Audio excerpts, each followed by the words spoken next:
excited about our sponsor because they make such cool crochet items and decorations that you are just not going to be able to live without. Got a new baby that's on their way into your family? Then check out this baby bonnet and booty set. How about this cool baby cocoon with hat and mittens? And for you new parents out there, how about a crochet sleepyhead? Just sleep with a sleepyhead for a few nights and lightly spritz it with your deodorant, perfume, or body spray so your baby will fall asleep faster and stay asleep longer with your smell.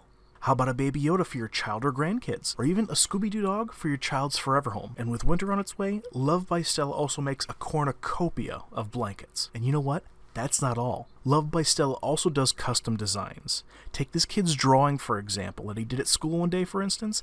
Love by Stella made it into a full-sized best friend. Wreaths, coasters, beanies, dish scrubbies. Love by Stella does it all. Even custom unicorn pieces I can't show you on YouTube. Love by Stella even sent me this super warm beanie for my Chrome Dome, as well as this awesome Knight's Helmet beanie with movable face mask for super cold and windy days, or just some extra cosplay for your next D&D session.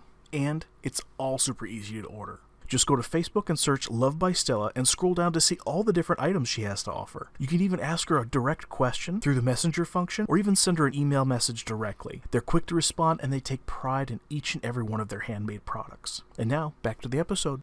Alrighty, where we last left off last week is that the party was able to finagle their way underneath the disguise of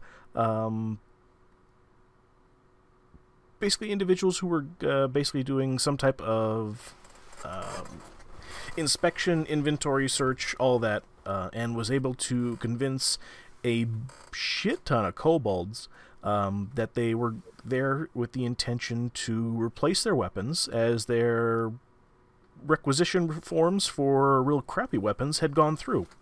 We also got them to sing and stick their fingers in the butts of their... That's true, that's true. So we meet the party with a room filled with different weapons and stuff like that. All of the kobolds are not... they don't have any weapons in their hands. They're all grinning at you guys with an open, toothy grin maw type of grin. And Graham, you were able to convince them to do some type of happy dance. How did that go again? Do you recall, sir? I'd have to pull up the stream. I told you to write it down last week. Well, if you want to give me a minute, I can pull it up real quick. Get a refresher. What she said. Yes.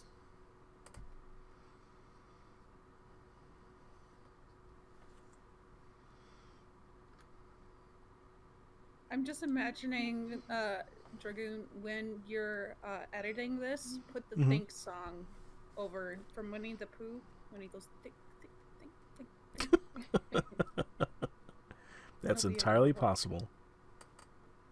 I love it. I need it in my life. So while Graham's searching that up here, we'll go around the room here. We have Astrid Windsong. Hello. We have Calypso. Hello. We have an individual that joined you because we were short a couple players last time we played here, Gallus Billion. Played by the GM, yes. And we have Herbert the Pervert, played by Graham Cracker Gamer. Hello. Alrighty, Graham, did you find it? Or should we just continue? And Minnow. I'm almost there. We forgot Minnow. That's right, we forgot Minnow, because Minnow, could you put something together that, like the reason why you are not currently with the party? He I got it. Stuck in some trees. Or did you, you know what, let's fucking retcon this. Minnow, you were with the party, you were just really silent, just kind of hanging in the back. Maybe his horns got stuck in the doorway and it took him a while to catch up. There you go. Because it's not accessible. So that's something that we have to add to. We need to write them up for that. Yeah, we have to write them up for that. They get the weapons, but Graham found his song. Cool. You want me to sing it now? Yeah, go for it, yeah. Yes, please. All right. Okay, here we go. Hang on. Okay, boys, all you gotta do is turn to your left, turn to your right, and whisper the ear of your partner and go, I like the herky jerky, I like twerky twerky, I like a dicky dicky. And then you take a little bit of that, and then put it in the crevice of your partner's back.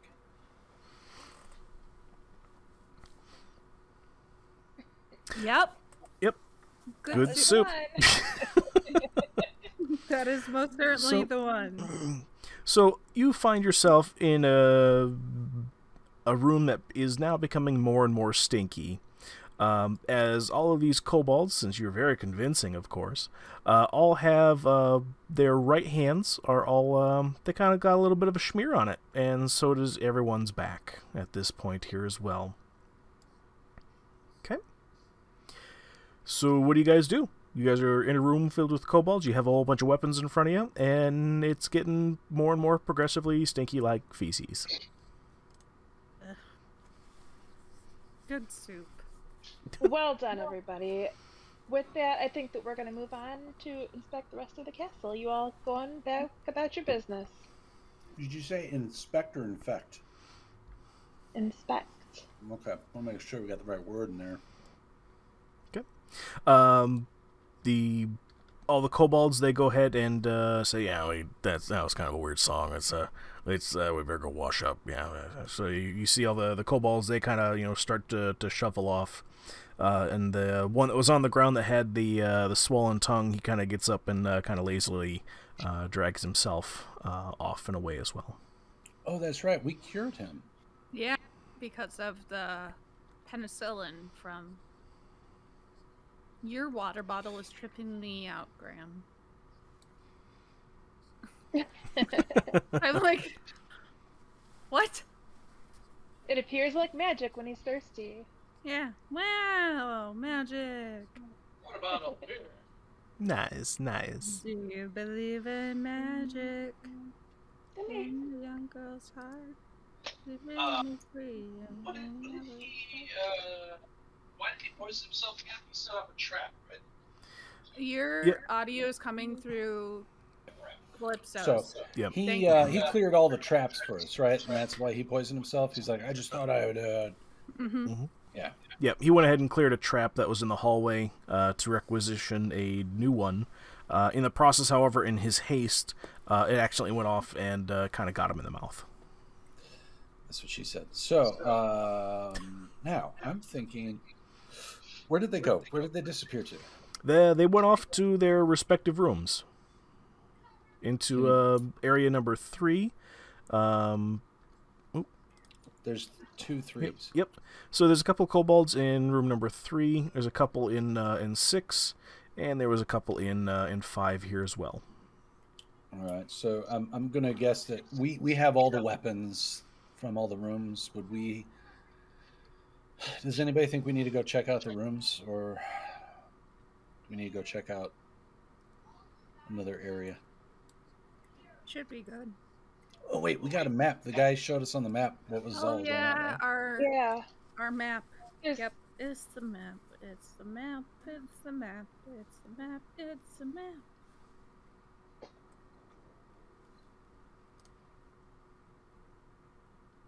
So where else do we need to check out? Well, we went through 12, and that's where the owlbear was, inside that room back there. Because I like playing with the latch. I like it. Yep. So from last session here, you guys went from room 12. You followed the little pink arrows on the floor here. You went across the kitchen in number 7, and then you made your way up to section number 4. Okay. So what does everybody think about going into... If traps were removed, why don't we just freely walk into room 2? Look around. Yeah. I'm done. Okay. Going into number 2 here. This one is notated as the Trapped Hall. This, of course, doesn't have any traps in it anymore. See here, the door stands closed to the north and south, with a crumbling mound of rubble partially obscured obscured, obscured, Obscured. obscured the southern hall. To the east, a broad corridor ends in 2 more doors leading south and east.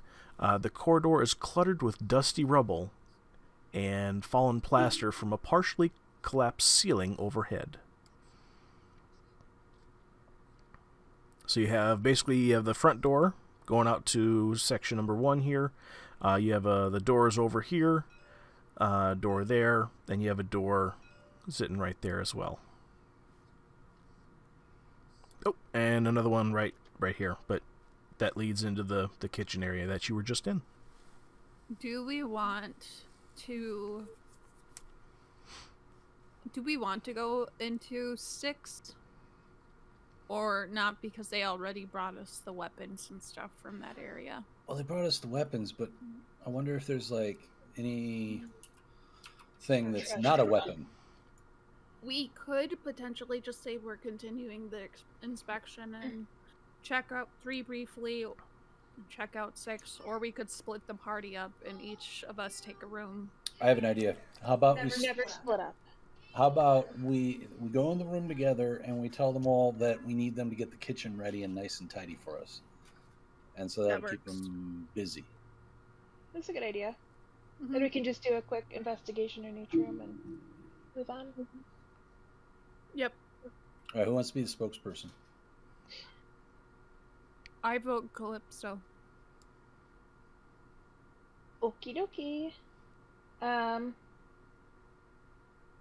All right, everybody, we're going to be inspecting the kitchen next. We're going to give you a quick heads up. There's nobody around us right now.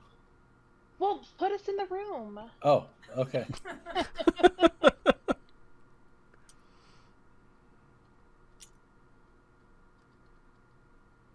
Okay, we're in the room. Okay. All the kobolds look up. They all have they're all still kind of washing themselves off from their stinky mess.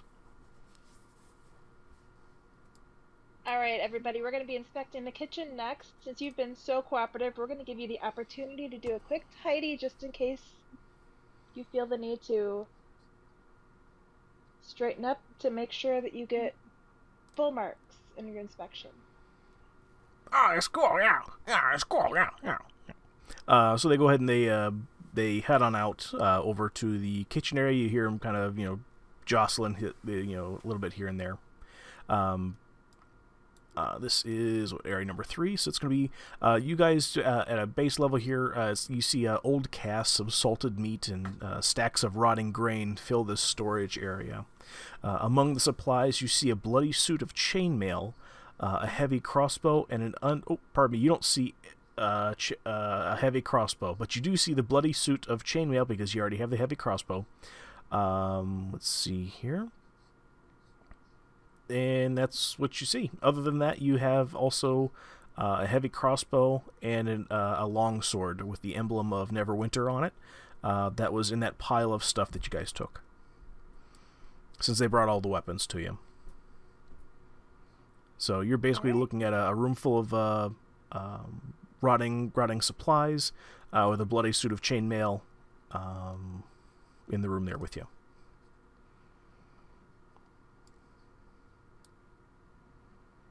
Wait, did you say bloody chainmail? Yes. What's the bloody chainmail doing in here? I told them not to put the bloody thing in here.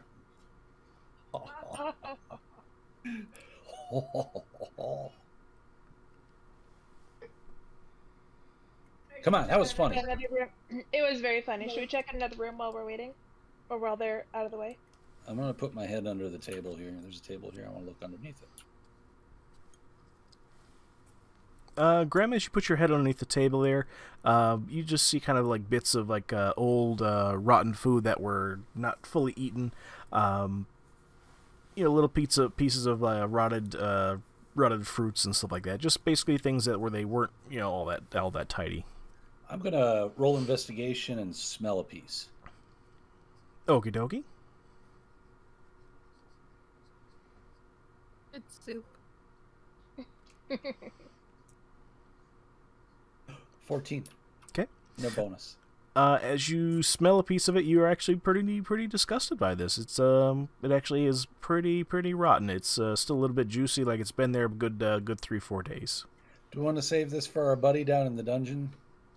No. For Charles Jr.? Charles Jr.? No. Charles Jr. I think we can do has better. Yeah, we can do better than that. He would probably enjoy it, but he doesn't deserve that. No. I do not want to deal with a sicky Charles. That's a slippy no-no. Okay.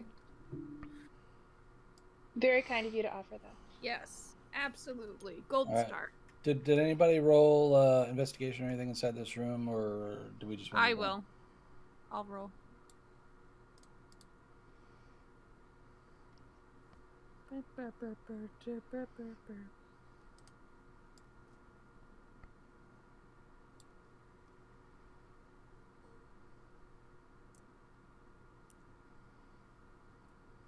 Okay. 12. So, and then it was... Do you have a 4 or 3 to that? Yeah, 3. Okay. So 15. Violet, with that roll here, amongst the some of the rubble in one of the corners here, it's all kind of gross and dusty and kind of blech. That'd be the best way to describe it. You see an adventurer's backpack just strewn amongst the in one of the corners there. Not too much in it, other than just a bunch of adventure pack materials, length of rope, some cooking supplies, stuff like that. There's a little bit of blood on one of the pieces of leather that would normally go over a shoulder. You can and a couple of like arrow holes. You're able to deduce that this came off of somebody at some point that was alive. And then it was taken from them by force. I am going to take Thunderforce. I'm going to take the rope and Okay. say that we're going to use it for inspection purposes to make sure that all of the doorways are accessible and that they're the right height. Because our current tester is stuck. Our tester is stuck in the testes. Yep. Yep. Good soup. So I'm going to add that to my inventory. Okay. All right. Do we want to go to the next room?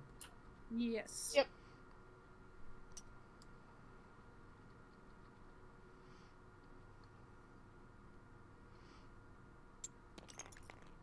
Oh no, Gallus! Gallus fell!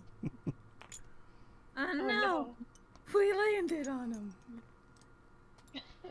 Acrobatics. I don't think I have much. Let me see. Acrobatics. Negative Acrobatics. 1. In this room here, you see a lot of the same here, minus any food, bits, and particles. You just see a lot of dust bunnies. Not too much else, other than the slits that you see that were basically makeshift windows that the kobolds would have normally shot their bow and arrows out of. So nothing in this room. Perception. Okay.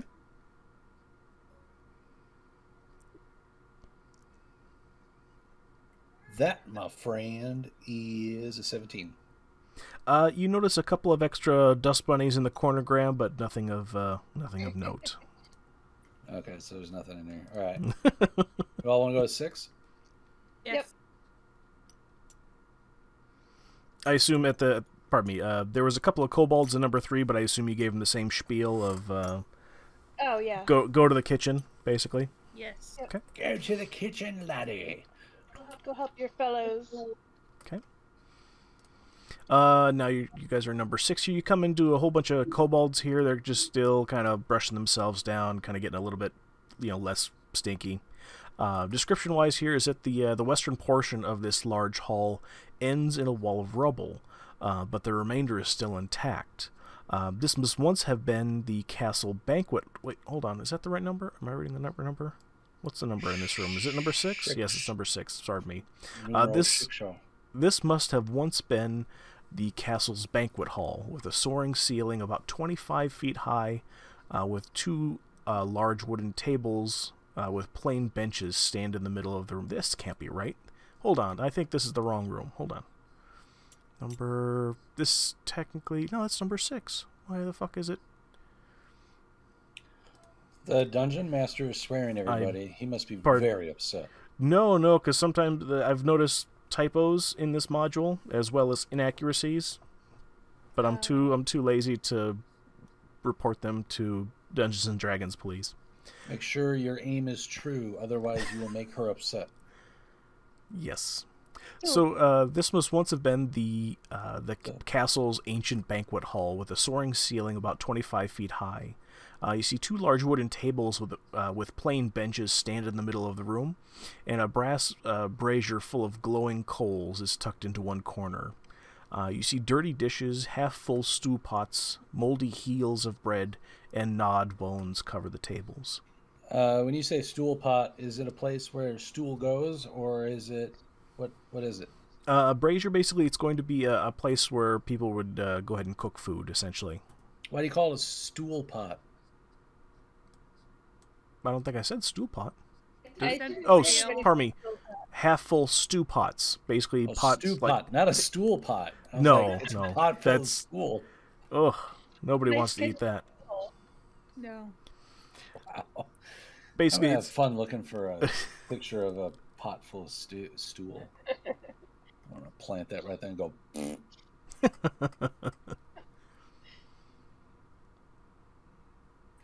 Yeah. So, anyways, what's in this chest? I'm gonna roll perception. okay.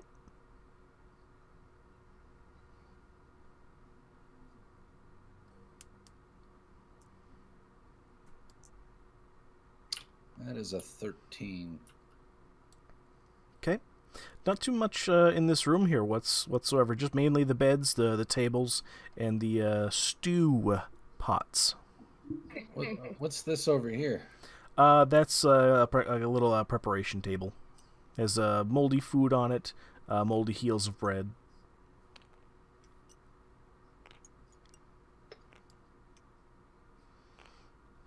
There we go. I knew I could. Gauss pipes in. The hardest part is the dismount, yes. Ooh, yeah. It's always easy to get on it. It's hard to get off it. Once you're on it, and then we'll get off it, and then you get on, and off and on, and off and on, and off and on. You want to try it? You want to come on over here? We can both. If you come over, what we'll do is I'll get off, you get on, and then you get off, and I get on, and then we'll see who does it best. Oh, it could be fun. Yes, let's try. Come on over. I'm gonna get off. Okay. All right. Okay, now you get off. No, I'll get on. Oh, there we go. Oh, yeah. Okay. Yep. Oh no! I win! Oh no. I've done it one too many times. Okay, I'm still the winner. And then I grab him by the horn and I go, "You're my buddy." Be careful. They're kind of sensitive. I'm gonna just like glide my hand across and just be like, "I'm very sorry." It's okay. These things happen. I'm just gonna make a quick stroking motion on the one horn. We'll move on to the next room. Let's go. Okay. Where are you guys going next? 5? 5? All right.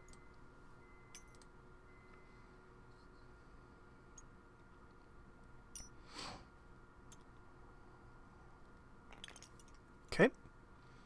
What's that? What did I pick up there? What is that? I think that was a backpack from room 3 that got yanked along when I unlocked it. Is there anything in the backpack? Yeah, the adventure gear that Violet took the rope out of. Oh, okay. Well, I'm going to... Is this backpack bigger than the bag that I've got? It's roughly the same size. I'm going to strap it to my bag so we can have another bag. Okie dokie. Alrighty. Description for this room is going to be 4 plain straw pallets and bedrolls are lined up on the floor of this barracks. Brackets on the walls hold a number of what used to be weapons, where you would normally see spears, swords, morning stars, and more. All are swept clean here. The north wall shows signs of damage, but the floor is swept clean of rubble, oddly enough. Roll investigation.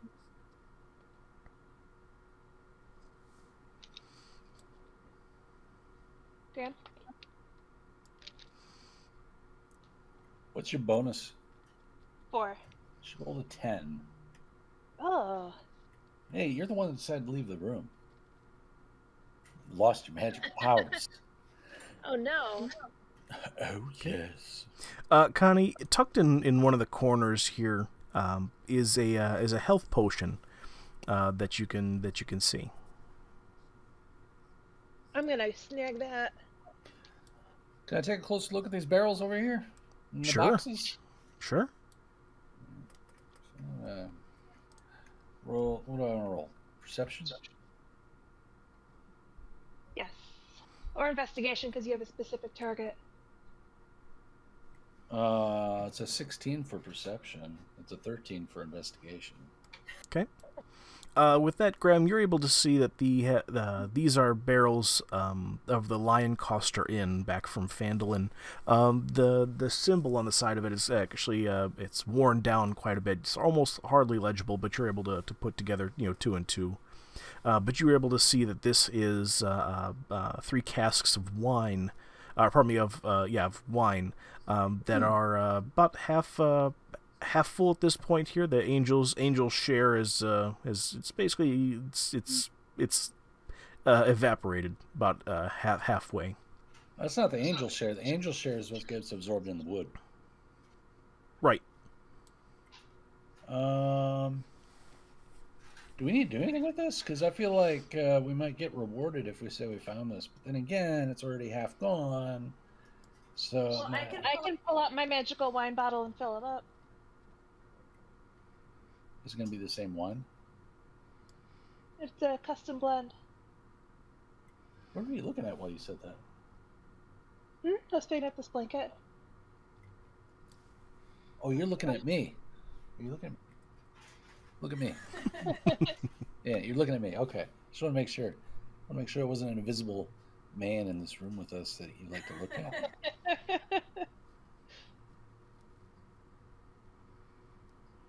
Okay, yeah, so let's do you think that they'll like it? Do you think that they can tell the difference between the wines? Do we have a wine connoisseur here? Well, what kind? I'm a wine connoisseur. What kind of wine is in the barrel? Ah, yes, I as well, yes. Yeah, you're more than welcome to go ahead and taste it, Connie. Absolutely. What would I roll for that? You wouldn't roll anything. You're more than welcome to go ahead and taste it. All right, I'll taste it. Okay. But you're gonna have to do a Constitution check. Yep. Go ahead and roll a Constitution for me. Oh, where's my clipboard? Go ahead and roll, Grandma. Find out what my modifier is.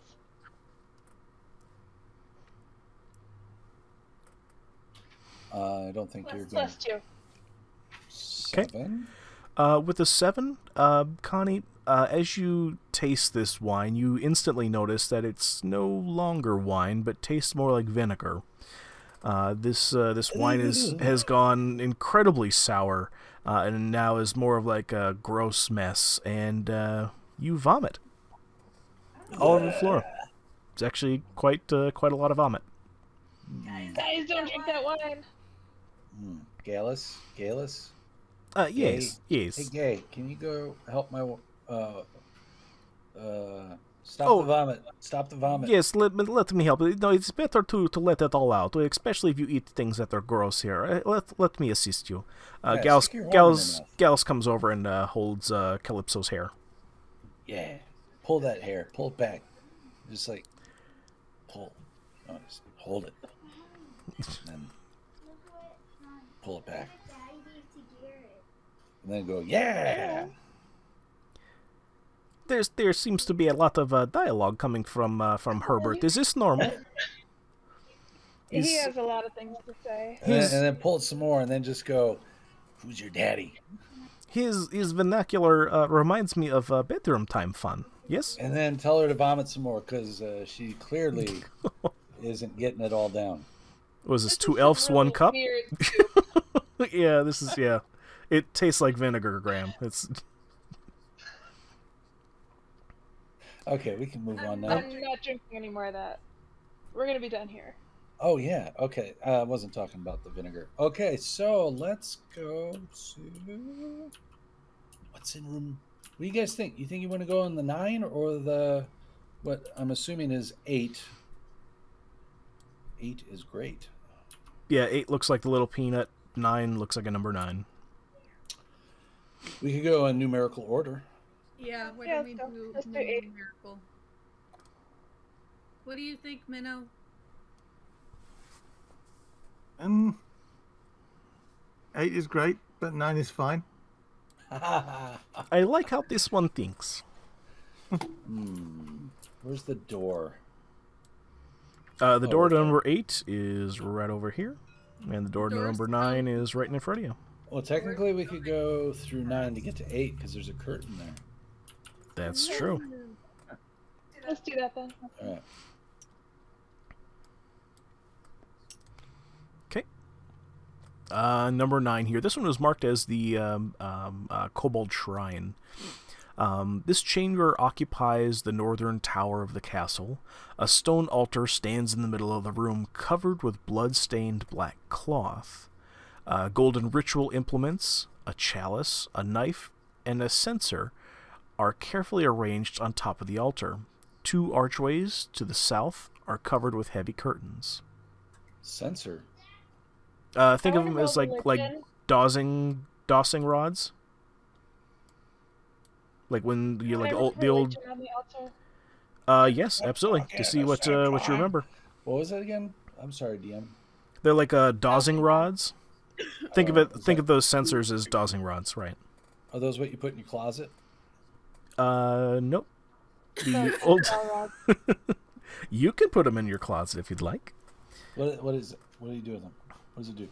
Dosing rods were essentially used for like finding water. They could find like bodies. They were basically, depending on the person that was holding them, if basically the 2 rods were to cross at any point while you're walking along, they could detect things essentially. Let's take them. It's a pseudoscience. Science. Let's Yeah. take them. Yeah, very pseudoscience-y. Yeah, Let's- it let's- was commonly used with like speaking to ghosts. I would like to speak to ghosts, especially if they're naked. So let's take them. Alright, before you grab anything from the altar, I want to roll religion on it. I should roll religion. Well, what's your bonus? I would say you guys can roll 2. a religion check if you would like to identify who the altar is dedicated to. It's dedicated to your mom.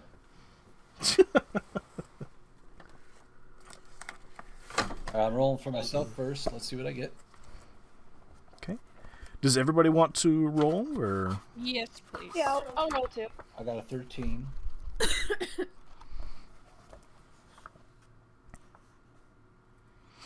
Connie got a 16.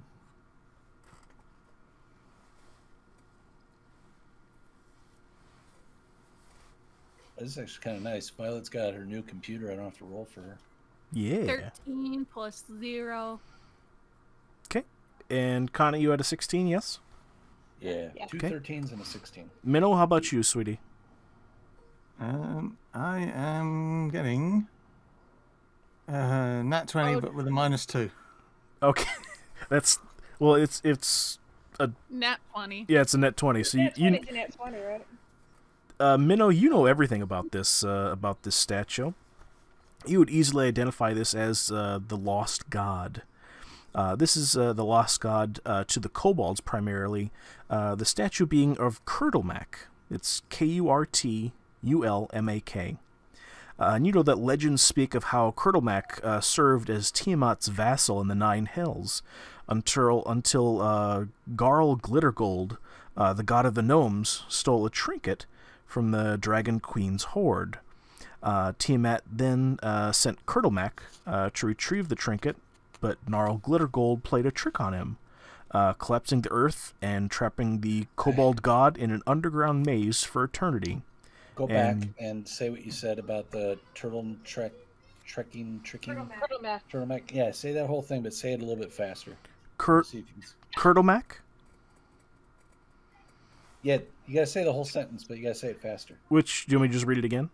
Yeah, but three faster. Okay. Dear Lord. Basically, this is a statue dedicated to the god, lesser god, the lost god of the kobolds named Kurtlemak.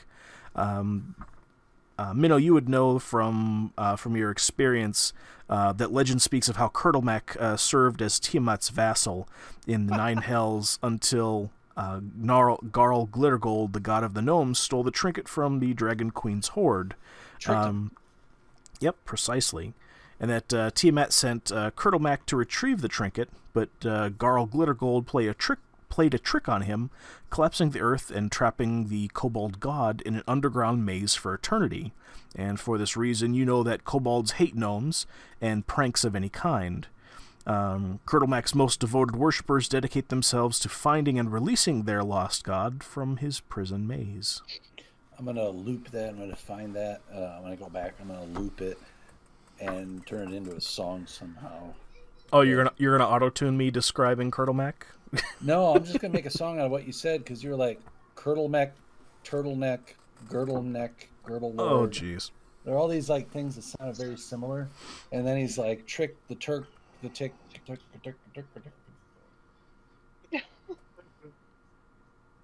You're having fun with your own joke that nobody else gets. I know, it's so funny. All right, well, You're in your head, but I'm just out loud. it's gonna be great when you guys And get you know on the what? same page as me. And when I edit Okay. it, Graham, I'm gonna put in the sound of fucking crickets. I'm kidding. What does a fucking cricket sound like? Does it sound like? It's Because we're getting it on? yeah. It sounds like a regular cricket, but there's like more gasp. Heavy cricket breathing. Have you ever heard that? I've heard of heavy breathing where it's all like.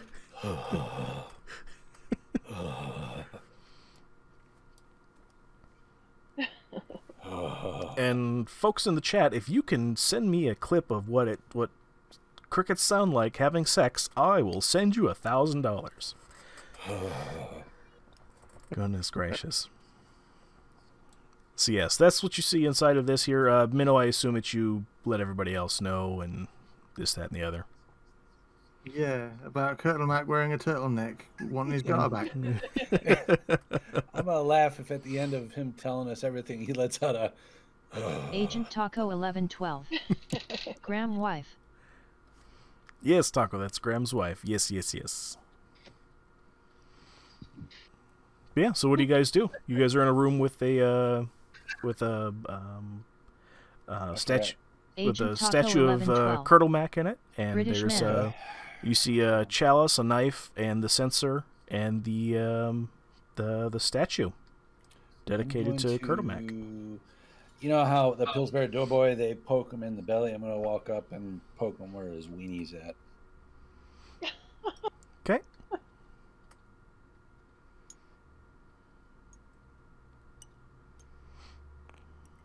Woohoo! And I bounce backwards.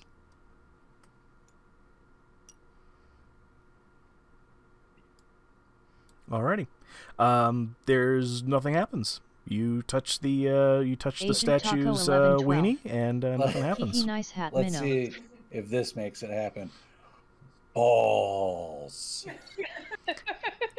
And nothing happens. Okay, You hear a little bit of echo on the S because it's real S-y, just tss, and Okay. that's about it. Let's combine the two. I touch the weenie and say balls at the same time. Okay. Nothing happens. Okay, what if I? But you hear this slap noise of Gallus putting his hand on his forehead, kind of a slap palmy style. Okay. What if we stroke the weenie and say balls? Still nothing happens. What if Tickle we the stroke balls the and say weenie weenie. and rub his head at the same time? Gallus is gonna come over and says, "Yes, sir. I don't think it does anything when you touch it like that. Normally, you get the responses out of real people when you Agent do Taco that. 1112. But statues they're not real. Balls. They'll not they don't do nothing." I'll slap. Well, thank you for explaining that to him. I want to slap him on the butt, both the statue and Gallus.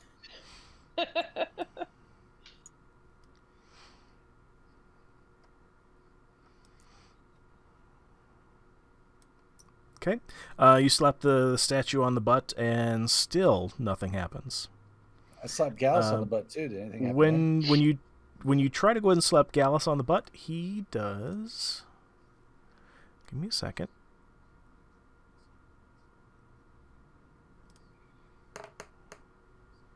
Gallus rolls an 8, so it hits him. So you smack Gallus in the ass. Everyone hears a good little smack, and Gallus reaches around and kind of rubs his butt like it hurts. He said, "Well, you no need to be cheeky now. It's we're here to investigate and do things that are to stay on mission. You know."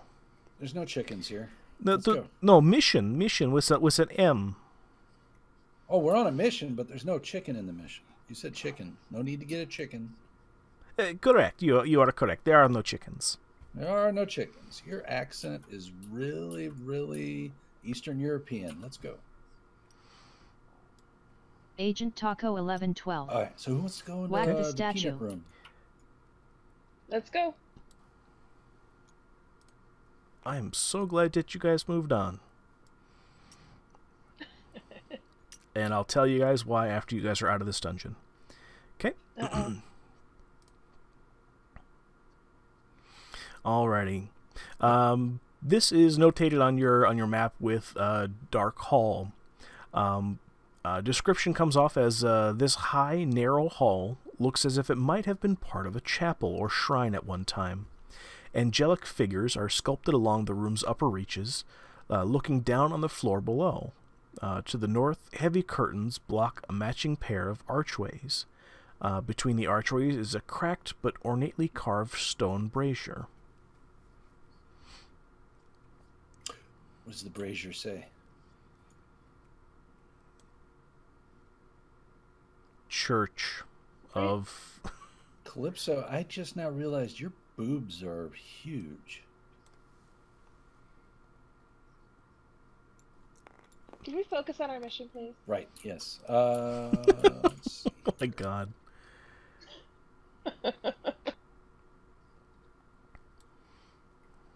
Okay. I'm going to roll perception on the statues, see if I recognize anything from lore or... Okay. Wait, let me see. Go ahead and give me a intelligence or religion, whichever one's higher. Religion. Yeah, it couldn't have been intelligence.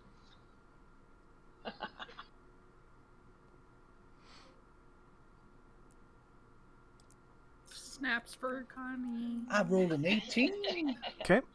Alrighty. You look around here and notice, like, for instance, on the chapel decor, and you're able to identify deities that were once revered here a long time ago. There, you see Agma, the god of knowledge, Mistra, god of magic, Lathandra, god of dawn, and Timora, the goddess of luck. This is an obvious sign that the builders of this castle originally were human. These are deities that the humans followed. Agent Taco 1112. Fantastic. Do Ogma have big boobs? I'm going to answer Taco in the chat, asking, do Ogma have big boobs? I don't know if Ogma had big boobs, Taco. You will need to Google it. I don't want to see that Google search. No, thank you. Can I get everyone's passive perceptions? Agent Taco 1112. XD, it was 14. worth a try. 13. 13. 11. 82. No. Lies. Still 13. 13? Okay. Yep.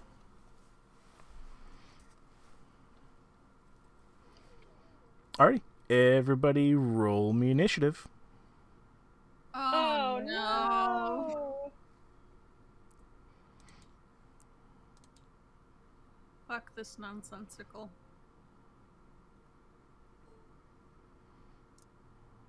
I am a 13 for initiative.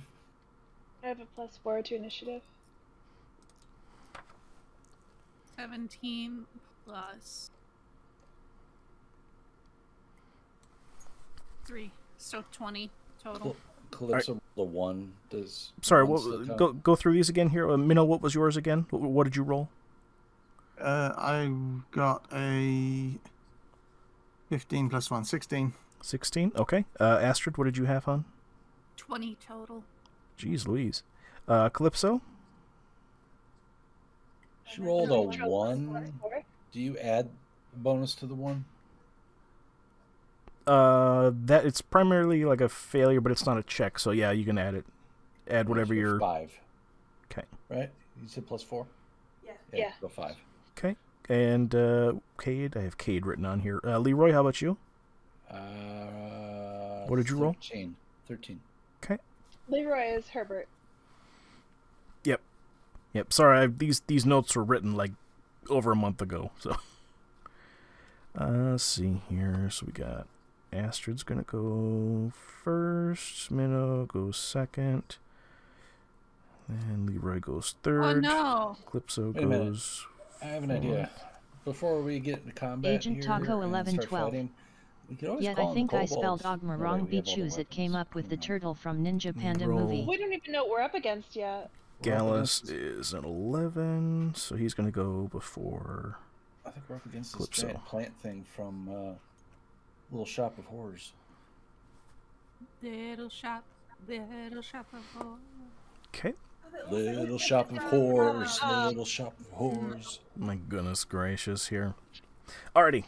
So, what essentially happens here is nobody notices this worm-like creature kind of snake down and jump on Herbert. And in doing so, let me get my dice out here.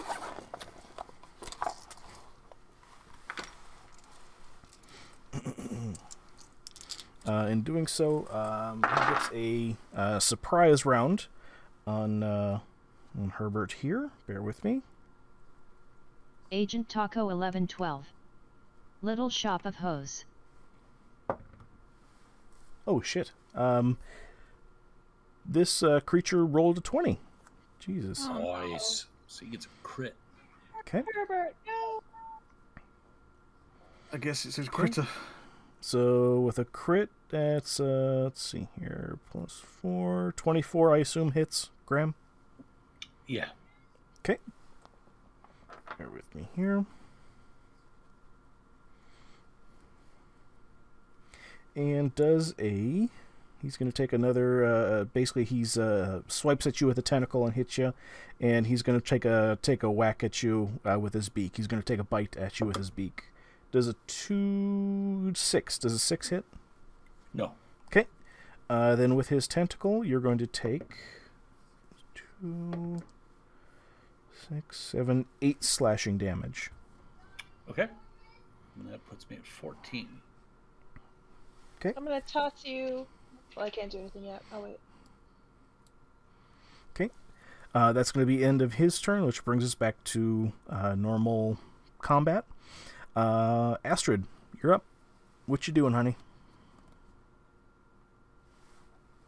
Getting a snack. Roll for deliciousness. Well, I have toast. So, This snack is I brought to you by Bud Light. Yeah, absolutely. Okay, so I am going to shoot at Grick or whatever. Oh no, I didn't mean to do that. That's dun, dun, dun, dun, dun, dun, dun, dun, dun, dun. It's like it all of a sudden Violet just coerces it to just flip over and for tummy rubs. Totally. You would. Yes, I would. Okay, I'm going to shoot with my longbow. My Okay. longbow. So I will roll for that. Okay. 15 plus 7, 22. And what kind of damage is that? 1d8 plus 3 piercing. Piercing? Okay. And pardon me here. 5 plus 3, so it would be 8 Oh, piercing. hold on. It was 15 you rolled, right? It was 15 plus 7. Oh, okay, for gotcha. attack bonus. Okay. So 22. That does hit, and you rolled for damage, yes? Yep. 5 plus 3, so 8. Okay. As your arrow hits it, it doesn't seem to affect him all that much. Oh man. But it still does some damage, from what you're able to determine.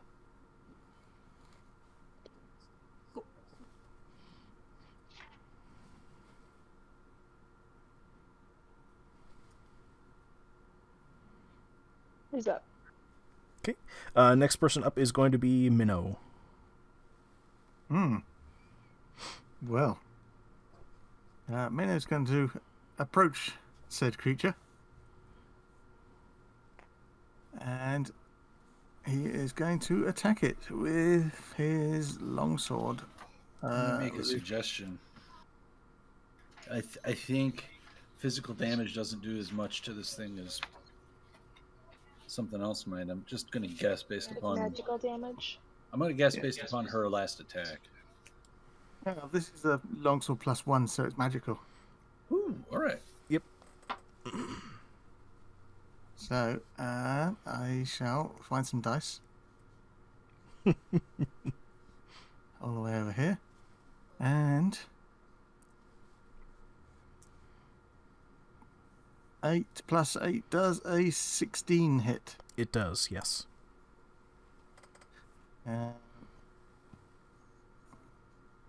Right, 1d8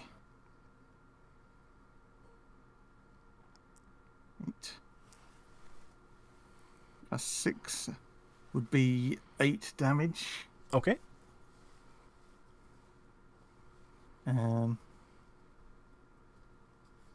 And then, as a bonus attack, because I've got the dual wielding ability, I can attack it again. Okay. Go ahead and roll me. Roll me some dice. I shall do it again. 3 plus 8 is 11. That will not hit. Oh, then that's it then. Alrighty. Leroy, you're up. I'm going to attack it with Guiding Bolt, which I'm going to have to read you off the description if you need a reminder of what it is. Yes. Yes, please. Okay, give me a second. By the name, I can assume it's guided and it's some type of bolt.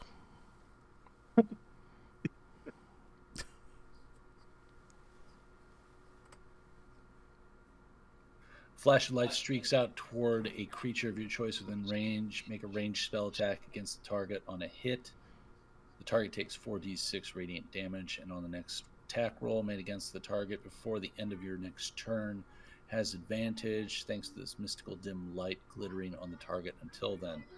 At higher levels, when you cast the spell using a spell slot of second level or higher, the damage increases by 1d6 for each slot above the first.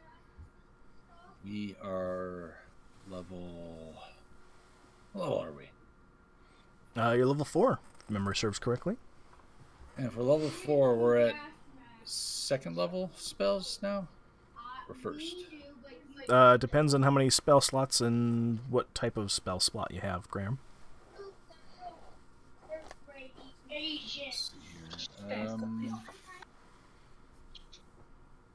I have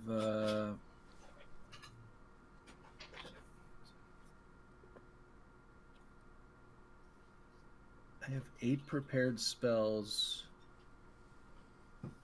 Does that sound right? I've got this written down. 8 prepared spells equals 4th level. But then I think this is where I got confused with the spell slots. Okay, so just kind of pause here real quick. When it comes to spell slots, Graham, spell slots are, think of it as like how many times you can cast a magic spell. Generally, magic spells are either level 1, 2, 3, 4, 5, 6, 7, 8, 9. And you only have so many of them at certain levels. So I believe at, was it 4th level? I want to say you have, was it 3 level 1 spell slots? Actually, I can double check here real quick. Should be on the Player's Handbook cleric page. On level 4, you have 3 spell slots, second level. 4 level 1. Am I reading that correctly? Looking it up here.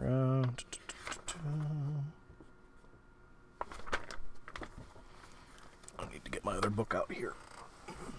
Spell slot per spell level.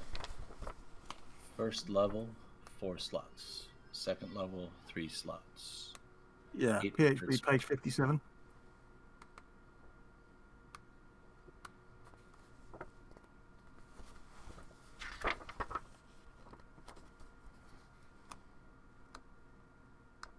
Oh, and my passive perception apparently is higher than I said. It's actually 14, not 13. Mine is too. I still don't see anything coming. Oh, okay.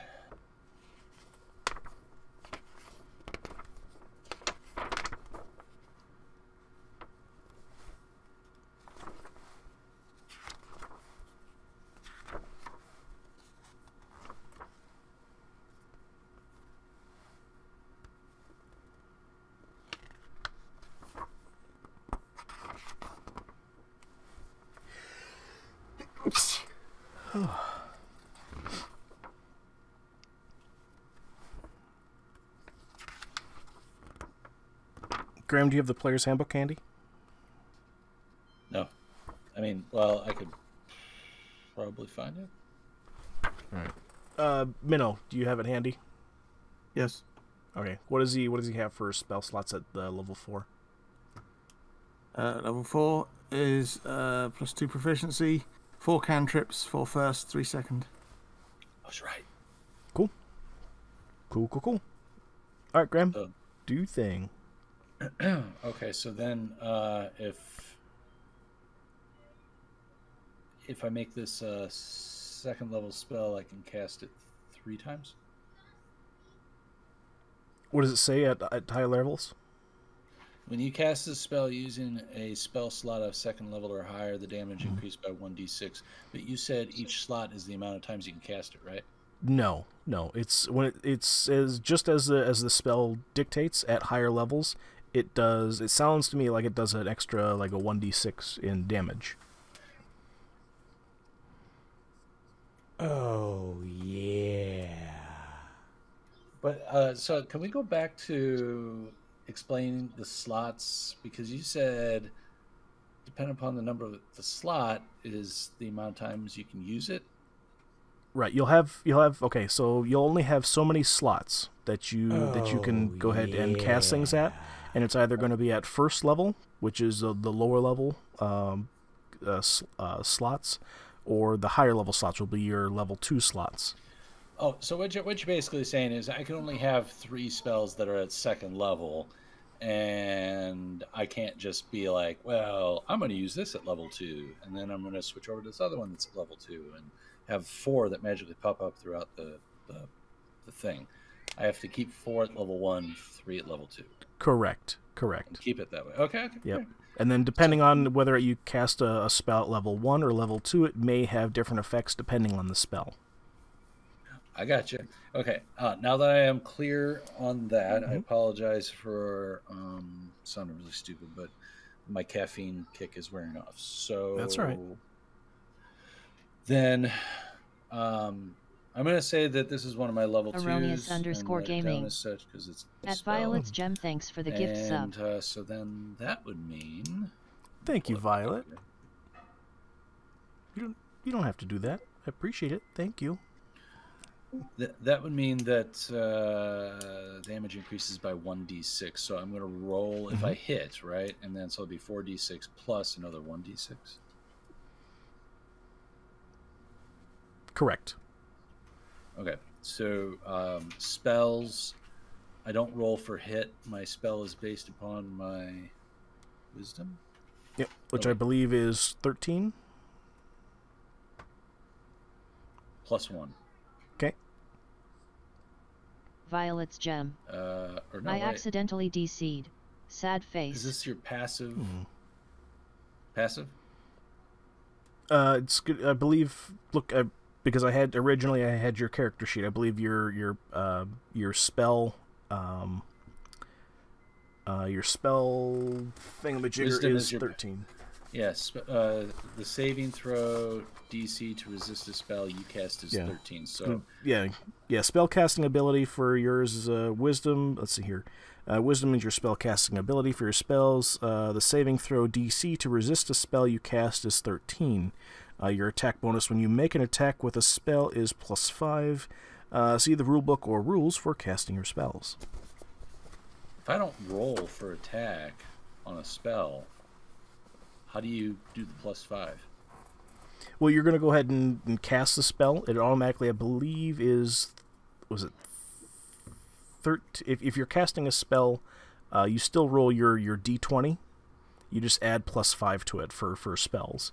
What they're saying on your character sheet is that wisdom of 13, that's to like resist, like if Gallus were to cast a spell. A 13 or higher. So if Gallus, for instance, was casting a spell at you, you would have a 13 to resist it. Think of it as like a magical resist AC, essentially. Okay. Oh, I used the wrong dice, sorry. Shit. That was a 13. Okay. Did you use that with a +5 since you're casting it? That was an 8 + 5, right? Okay. That will not hit, sir. Damn. Alright. Well, sorry for wasting everybody's time on that. Is there any secondary effect on there when you cast it at second level? Like, takes half damage, anything along those lines?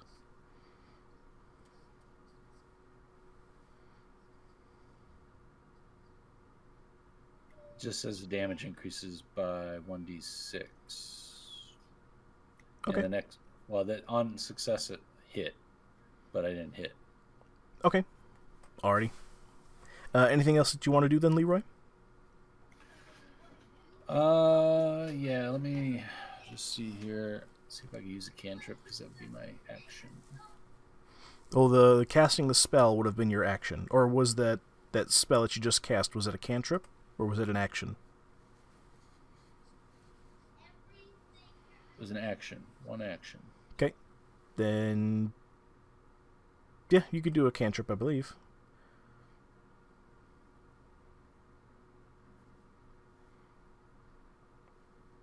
I believe as long as the cantrip is a as long as it's listed as a bonus action.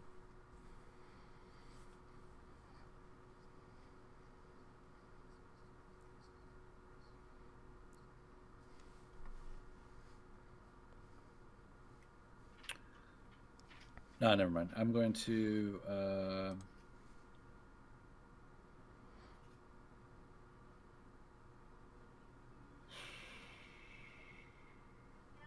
I'm going to pass. Okay. Alrighty. Next on the list here is going to be Gallus. Gallus is going to do something here real quick. Let me bring up his character sheet.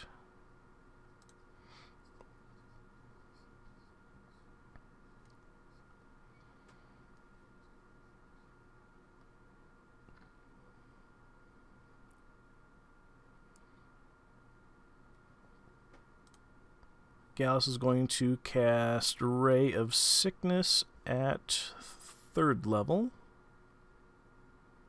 Oh, no, that's only 1st. How come I don't have 3rd?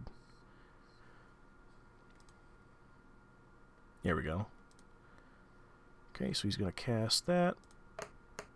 That's going to be... Oh, he rolls okay, he rolled a 17 plus 4 is 21. That hits. Come on. And he's going to roll his Dice-a-Roonies.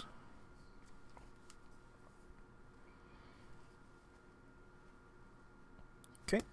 That'll be 3 damage. Okay. Oh, no, that's wrong. That's way wrong.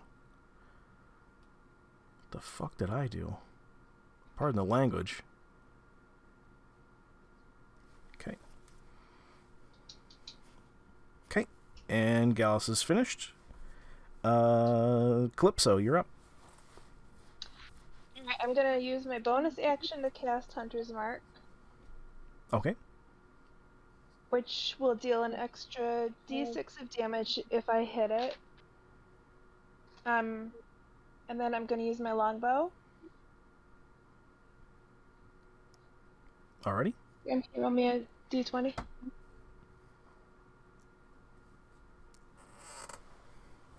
What's your plus attack? 7. You should roll a 22. Okay. That'll hit. And then the damage is 1d8 plus 3 with an additional 1d6 and an extra 1d8 because I'm Kast's Slayer. Okay, and what type of damage? Longbow, piercing. Okay, and what's the total?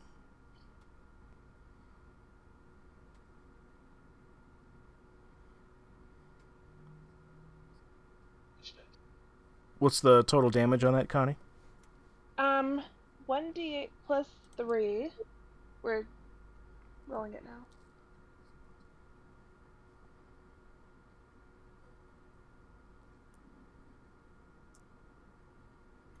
So that's a 7. And then another 1d8. Okay.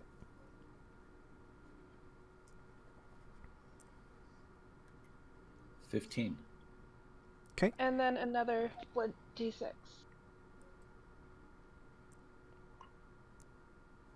That's 19 altogether. Okay. What does it look like when you kill this creature? The petal-like protrusions shrivel up and it just sort of crumbles to the ground. Nice. Very nice. Very nice. And we're out of initiative.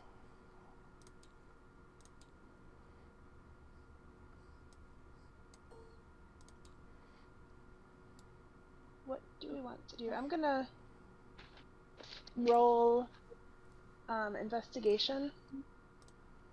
Okay.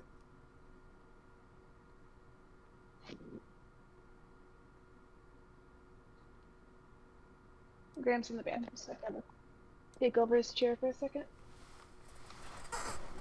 Ooh, Connie, while he's in the bathroom, can you run over to the bathroom door and run over, like, knock on the door and say, like, I can hear you peeing? Sure. Okay.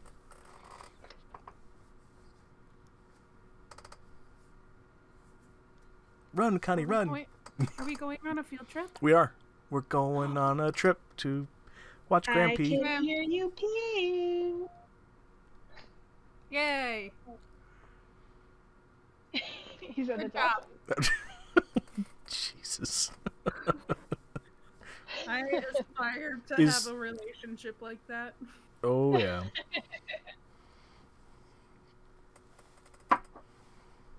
One day it will happen.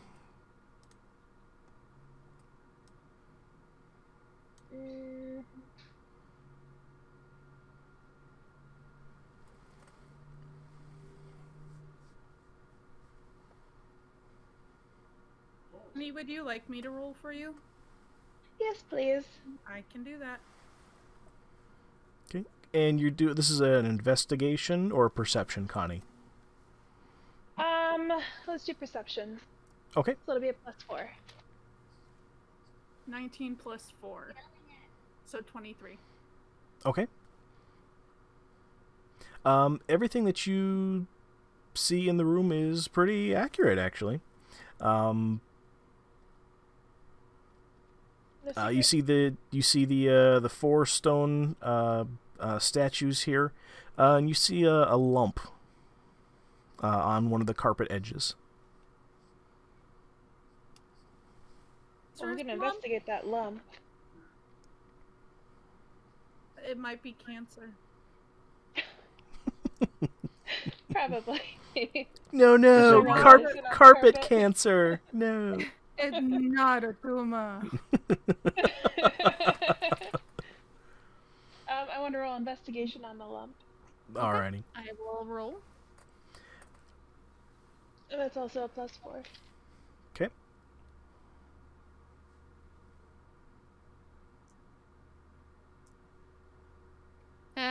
Sorry. Wah, wah, wah. Connie, as you, I'm just imagining Calypso going over and just kind of like poking the lump of the carpet. Connie, from what you're able to determine when you investigate to that extent, is that you poke it and you poke the carpet and the lump feels hard. It's a hard lump. Hey guys, hard lump over here. Does somebody want to investigate this? I'll investigate. Yes, investigate my hard lump. Not one. Not a one. 3. Not a one. Violet, you go over and you poke the lump and be like, yeah, that's definitely a hard lump, for sure. Very hard. Super hard. You know. Yep. It most certainly is. Minnow, come investigate this hard lump we found. It's a hard lump. Cool. Okay. You guys need some help. I think Gallus is going to help you out here with his investigation here as well. Goodness gracious. Gallus rolled a 4 plus 1, which is a 5. Sorry. Oh my God. Gallus walks over and says, this is definitely a hard lump. I hope the carpet does not have cancer. It's also hard to remove. The hard lumpy carpets are hardest to remove. And I look over to Gallus and say, let's hope it's not a tumor. I got an 18, but it is -2, so I have to drop it to 16. Okay. Still All right. better than all of us combined. Than all of us combined, yeah. Fine. All right. Minnow, as you go over to the lumpy carpet, you clearly look at everybody kind of, I would imagine, in like inquisitive, like rock style, with you have like a raised eyebrow, like kind of questioning their sensibility, and you actually like the rock, yep. And you easily lift up the edge of the carpet, and you find a mound of coal, which buried under which a little bit here you're able to ruffle through the coal here, and you find a gold statuette of a sun elf wrapped in red cloth. Ooh. I want that. I think since Minnow found it, he should be. Minnow, do you want to take the mysteriously cloaked elf statue? Not of interest to me. You would wager a guess that this is enough gold that would be approximately 100 gold pieces if you were to sell it. Ooh. I'd change it. Yeah, I'm not interested in the statue. Okay. I'll take it. It's not a lump and it's not cancer. It's not a tumor. It's not a tumor. It's like, it could be a tumor. It's not a tumor.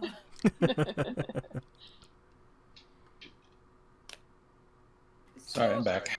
It wasn't a tumor, Graham. There was a lump in the carpet, and we thought it might be a tumor, but it's not a tumor. No, it's not a tumor. We had 3 different rolls that were all shite. Yep. And then Minnow saved the day. Intercity and found witty. out that it wasn't a tumor. JD looks old school British. That it's a very Right? expensive. Right? He looks really good. He looks expensive very lump. spiffy. Yeah. It was That's coal right? and a golden elf sun elf statue. It was a gold statuette of a sun elf, worth about 100 gold pieces. Taco could use that. I don't think I would trust. I don't- Taco with that. I'm not giving it to Taco. I'm gonna keep it. Yeah. Taco can have the coal. Yeah.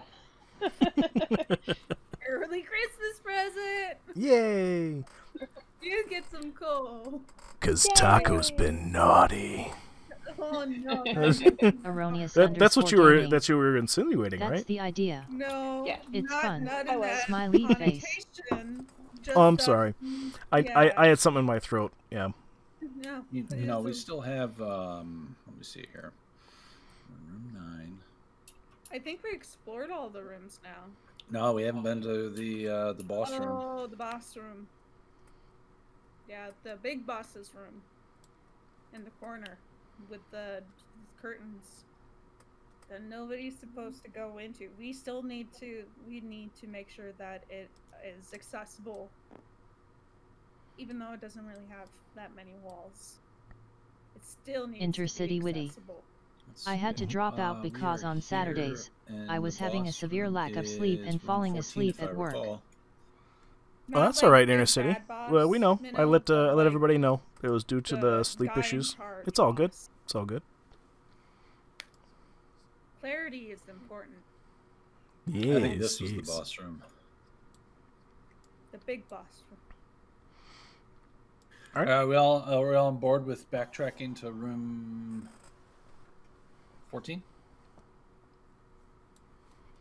Yes.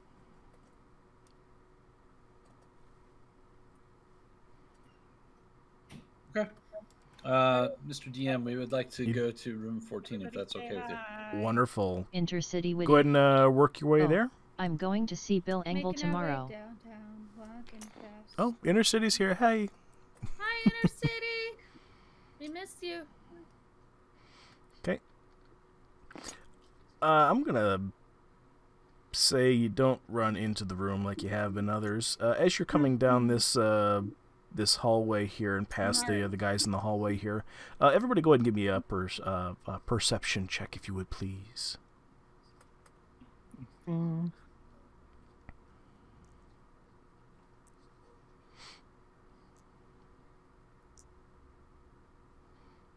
Did I roll the right 11. Oh, I did roll the right one. No, I rolled the wrong one. That's the wrong dice. 11 for me. Okay. Did it. Wow. Okay, that was a fail for me, and then Connie, I think, has a +3 or a 4 to that, so it's either I believe 19 or plus 20. 4. So 20. Okay. As the group is approaching the door here, everyone else doesn't hear anything. Oh, I forgot to roll Gallus. Goodness gracious, I always forget him. But Gallus is our favorite. Gallus hit a 16. All right. So Good job, Gallus. Connie is, as you guys are approaching the door here, Connie, you hear, pardon me, you guys, give me a second here because there's a specific thing that you hear. A monster mash. Right? Connie, as you guys approach the door here, Connie hears a heated discussion, unable to make like a words necessarily out here, but Connie, you're able to hear like a loud, growling voice demanding payment for something is what you're able to kind of determine, and you hear like a silky smooth reply, but you're not able to hear much else. Can we bottle their silky voice? We could sell Are it. these feminine voices or masculine voices? One of them sounds very grovelly, sounds like more like male. The other one sounds silky smooth. You're able to kind of hear it. It kind of sounds feminine a little bit. What if it was Taco? There's two people talking through here. What if one is Taco? You know, I have asked Taco in the past to hop in here with us, but he says he doesn't want to. It would be too much for him. Aww. I think we should peer pressure Taco into playing with us. We should totally peer pressure Taco. Yeah. We should bribe him with puzzle games. Yes, yes. That'll entice him. You will only get the code when you play D&D. One of us. One of us. One of us. One of us. Come on, Graham. Intercity One Witty. of us. Bribe One Taco of with us. Taco. One of us. But anyway, I'll talk to Taco again here offline here, but definitely everybody hit him up. Hit him up as well. Taco likes the Paco. Paco, Taco, Okay. Taco. So what are you guys doing? Gonna play with the doorknob. But there isn't a doorknob because it's curtains. But this is a door. But there are curtains. But why is there a curtain when you There's curtains behind you, but there's a door in front of you, like a wood door. Oh. Okay. I'm looking from the other perspective. I get distracted by a silky voice, huh? A silky voice and silky curtains. Well, he recommended us not to go running into the room. Should we try to do a... We need to stealth in. Who's- roll stealth. Who's got stealth bonuses? I think I do. Do we I want to don't think announce JD ourselves does. and say, hey, I have we're... a +6 to stealth. Yeah. A plus what? 6. Do you want to see if you could stealthily enter the room? I have +3. Intercity Witty. I did. LOL.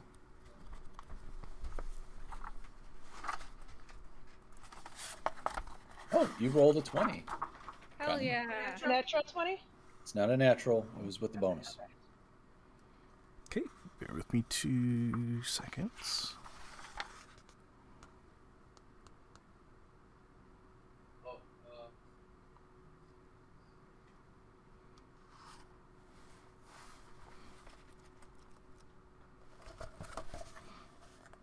Intercity Witty. Dirty 20.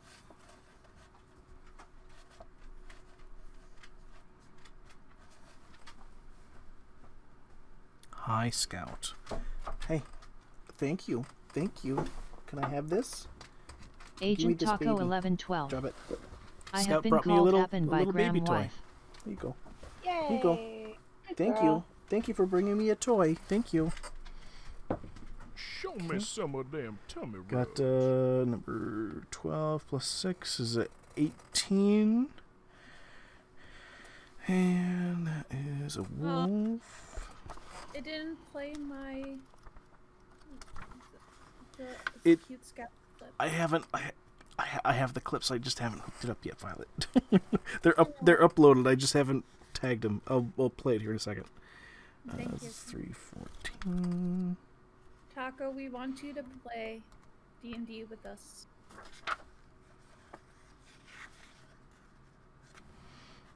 Any chance I get to see Scout, I will take.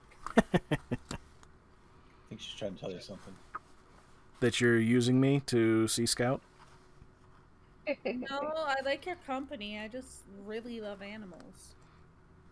Oh, but you just admitted on live that you did that to your neighbor to see their cat. Yeah, I know, but that's different. I don't know. Agent Taco Oh, okay. 1112. Uh-huh. XD ya ND, what would me Taco do? And it's not the crazy neighbor that threw the Xbox 360 out of the window. Ah, I see. Taco said X and then a capital D, which I assume means good, happy face. He says, yeah, ND, what would me Taco do? Taco, well, we would have you join the party, actually. Yeah, you could do voiceovers. Or when I'm tired, you can take over Astrid. I'm okay with you taking over Astrid and playing a woman fighter. Yeah, we'll make a character with you. How about that? A dog! Do it. Do it. Okay. So who's all trying to sneak into the room? Just me. I think just me. Yeah, probably. Okay. Unless Astrid wants to try it with her bonus. I will. Okay.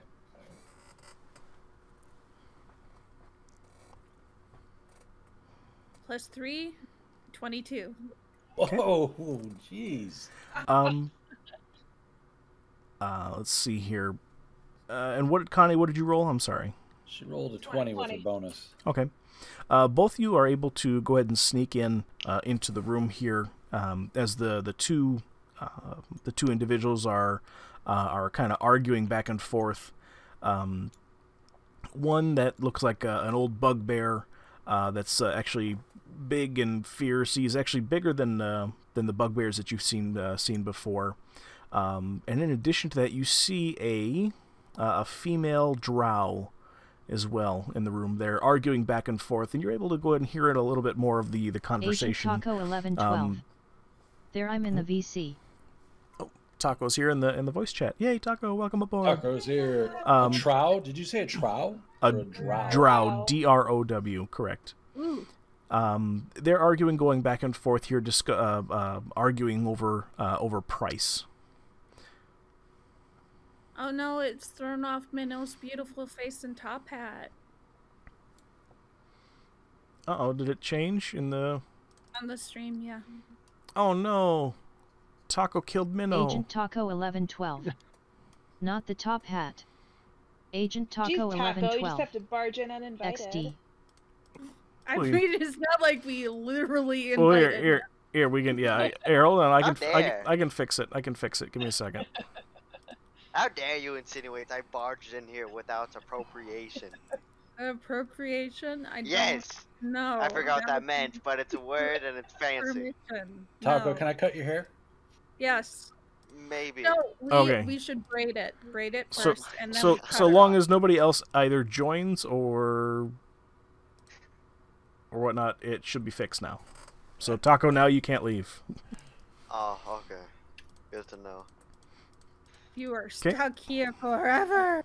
Forever. One of us. One of us. One of us. Ooga booga. One of us. Ooga booga. Ooga booga. So you guys hear the bugbear basically say, you know, he's the boss wants him and the map. We had a deal. And you hear the soft, sultry voice of this drow basically says it's I think that we could definitely sell it to the highest bidder there. But I want to wake him up. I want to see if he's told anybody else where it's located. I think you could have done better than that. I think you could have done better. But no, I like dragoons better. I think you could have done better. That is not sultry at all. No, that's no. I think you could have done better. No, just leave the sultriness to me and Connie. I think you could have done better. No. How many voices can Graham go through in one session? I think you could have done better. You need one of those counter things that you push the button. Yeah. Right. And after, like, we roll a dice beforehand, and if it hits that number, everything blows up. And we Boogity flip boogity it. boogity boogity boogity boogity better. So Calypso and Astrid, this chamber has been set up as a crude living space, with thick furs thrown on the floor to serve as carpets. You see old trophies hanging on the walls, a large bed to the north, and a brazier of coals burning brightly in the corner there. You also see a round table with several chairs standing to the south near the door. And near the table on the floor is an unconscious dwarf who looks badly beaten. In addition to that, you see just a cornucopia of different books and scrolls and all manner of documentation. And some of these books that you see and some of these scrolls, some of them are bloodied, some of them are a little bit torn, but mostly intact. But just a huge amount of books and literature kind of strewn around the corners there. Fun. Would it be possible for me to roll insights to try and figure out exactly what their conversation's about? Have we taken out a bugbear Some before? of them tummy Yeah, we rubs. have at the very beginning. I think we can take these guys on. No. Connie, yeah, you can definitely go ahead and Yeah, you got. go ahead and roll me a so run me through. What do you want to do again, Connie? You want to gain more information? I want to roll insight to try and figure out what their motives are. Would it be insight or would it Okay. be perception? I would say it'd be more insight. Yeah, go ahead and roll insight on that one, Connie. Graham, I have a +4 to insight.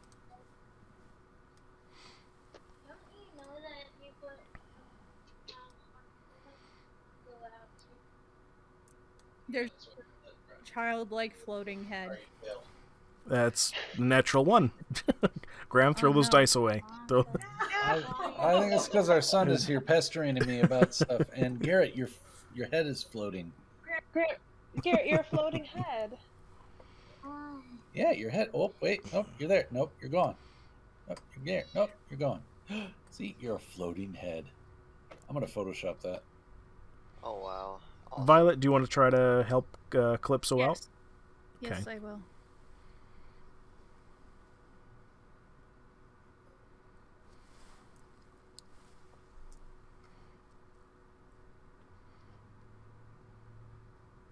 One.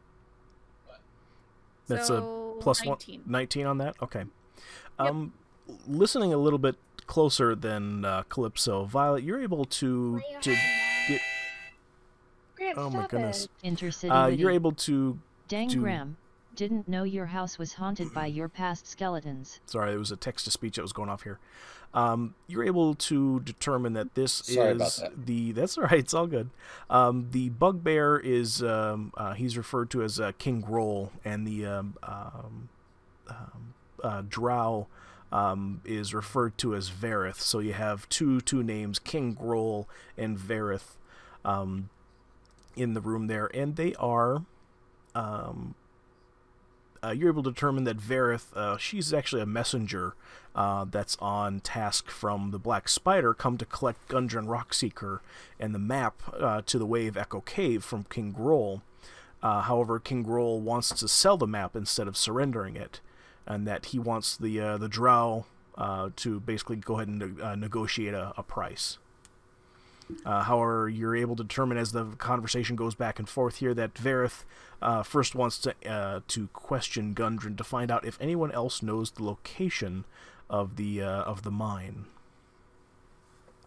After which the drow intends to kill the dwarf and destroy the map. Oh no. Wait, maybe not a bad thing. I take out the notebook that I carry and I write down the names and show it to Calypso, and it has a little bit of information with the context. OMO. Oh no. Oh no, oh no, oh no. The guy Right? in the room is a king? Right? Or he's talking about a boss? He's Verdith is referring to him as King Groll. I think we could take on the king. I mean, we do have a minnow. JD, what do you think? Do you think we should go into this room and attack? Are we sure that King Groll is Or do we want the target, or should it be Vera? Because she doesn't really seem good either. Or maybe both. Both of them, I have but an idea. also is the how can we guarantee access to the map? I think we should go in there and say, you know, like we're having a conversation. Right. And Murder hobos, we go in the room, and it's like we're in the middle of the conversation, and they hear the important part where we say the name of the one person and say that around this castle, whoever is in charge, which I'm going to guess this king guy's in charge, that he's talking smack about the drow that came here. All the furblogs or the Kerbos or the Chondros or the Coblos. What are they? Kobolds. Yeah. Kobolds are running around saying that the king thinks that the drow is a little bitch and he should go home. And then that sounds like a bad situation. That's where we walk in. It's a good idea to pit them And against each other. then the drow gets mad and starts attacking the king. And yeah. But also, how can we guarantee access to the map? Where's the map? No, that's what I'm trying to say, because they're both talking about the map. What can we do to obtain knowledge of where the map is so we can use that for... It sounds like the dwarf has it, or knows where it is. Yeah. Okay, so then potentially... We can heal him. Well, we just need to get the map off his person and make sure that we're able to read it or interpret it. Speaking of healing, I need to heal myself before we get into any combat. Now, keep in mind, Gundren was the individual that originally hired you guys to transport the goods to Phandalin. So he's got the map. The map. But I didn't want to say it. I'm the map. If you let the two of them fight it out, then whoever survives will be weakened. Yes. And ripe for the plucking. Yes. Yeah, I think we should do Graham's plan. Yeah, let's do some plucking. Okay, so you're going to wait and kind of see how things play out? Yeah, can I be the one that goes in and does the talking, though? Because I want the other two to still be stealthily in the corner. Yeah, we'll stay hidden. We were in the room where it happened. Okay, yeah. Tell me what you guys are going to do, or what you want to do. Okay. So I think JD and myself come walking in, talking about the kobolds being told by the king that the drow is a little bitch, and that the drow doesn't know a thing or two, and the map will never be in the hands of a drow, and that they were planning on killing the drow this whole time. And then I think we should have Galus come in and go, that sounds very, what is it that Spock used to say? Logical? Very logical. It's very logical based upon kobolds and their sensory perception that they would say the word bitch. No, it wouldn't be bitch. It would be bish. Bish. Highly logical. Because they can't pronounce bitch. They'd be like, bish, because you got teeth like this, and they go, bish. And then they let out their really, that sound they make where they go, ugh. Of the cricket having sex. Yep. Great. So I think that's the plan. You ready? And team. Okay. So who's going first? Who's going second? Who's going third? Will Minnow fit? Yeah. Oh, yeah. Yeah. Okay, good. I think you don't want him getting stuck. I think it should be me in the lead, and I'm kind of like talking behind yourself and talking to Gallus and Minnow. Yeah, like kind of like up at the ceiling, like I'm looking back but looking forward still. Retrospect. You're talking in retrospect. Yeah, because he's taller than me, so I gotta speak up while I'm looking forward.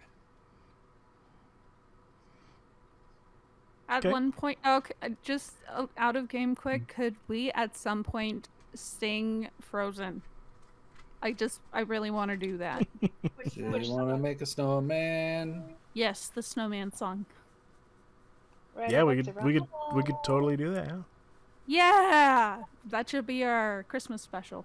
That'll be great. Yes. All right, so here I go. I'm opening up the door. I'm going. So that's when the kobolds turned and said, as they got ready for their inspection, that there was a drow here who was hoping to have a map from the king, but the king said he was a little bish, and he was never going to give the map over to him because the drow is a little bish. And later on, they were going to take advantage of that bish, and then they were going to put soap in their mouth and make them sit in the corner, and then send them back in all these pieces with the soap in the mouth, so that way they can clean their hands after they touch all the nasty bits. And then the king was going to play with the special bits in his special corner while he tosses his special dingdad around the doodad thingamabobber with the other things. And then there was this, there was this kobold. His name was Spike, and he wanted to play with my dingus, but I said, no, you can't let that happen because it's my dingus, and only I can touch it. But I'll tell you what, there was this statue, and I touched its dingus, but nothing happened. Right. So just keep in mind that if you touch somebody else's dingus, nothing special happens. So just play with your own. And Gallus responds, "Oh yes, I was there because of reasons. Yes." And both of the individuals turn very abruptly to you. What's the meaning to this? You guys, Red Brands, you guys need an appointment here. Get the hell out of here. We're in the middle of something. What doing in the... Oh, Violet, I think you cut out.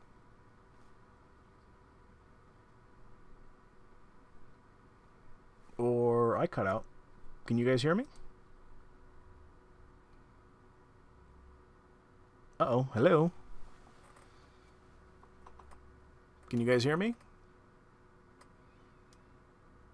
Benringaming. Uh-oh. Oh, can you guys hear me now? There's JD. Yes. Yep, everybody's moving around. There must have been a flaw with Discord. I think I disconnected and then reconnected. My bad. That's okay. All right. So yes, for everybody that missed it, both of them turn around here, and King Roll, he turns in and says, "Yeah, you guys, fucking Red Brands, you don't belong in here. We're in the middle of something. Get the fuck out." And then I say we're doing an inspection. Yeah. Well, oh, hey, King, is this the drow? There's no such thing as inspections. This is always run this place. What are you guys doing here? Is this the drow? King, is this the drow? Yeah, there's a drow, yeah. Oh my gosh. Hey, Drow. What was your name, Drow? Yes, Vareth. Hey, Vareth. Vareth. There are these kobolds that work for this king, and they were telling us that the king said you're a little bitch, except they're kobolds, so they go bish. And then they said that the king wasn't going to give you a map, but I don't know what this map is. They just kept on talking about a map and how you're not going to get it, and how you're going to get a bar of soap in the mouth, and then they're going to tickle you and play with you, and then send you back to whoever it is whoever your boss is. I don't know who this boss is, and then they wanted to touch your dingus or my dingus or the king's dingus, but I told them not to, because you should never, you can't do that, because you got to wash your hands afterwards, and you'd rather just play with your own dingus, because you don't have to wash your hands after you play with your own. And so yeah, No. I mean, think about it, Drow. I mean, Vareth, if you touched a dingus, you'd have to wash your hands, but you already know where yours has been. You don't have to wash your hands. Okay, out of game, is Vareth female? Because I feel like she's female. Yes, Vareth appears to be female drow, yes. It doesn't matter. We're playing pretend. It's like Mr. Rogers' Neighborhood, except we're in D&D, so it's like Mr.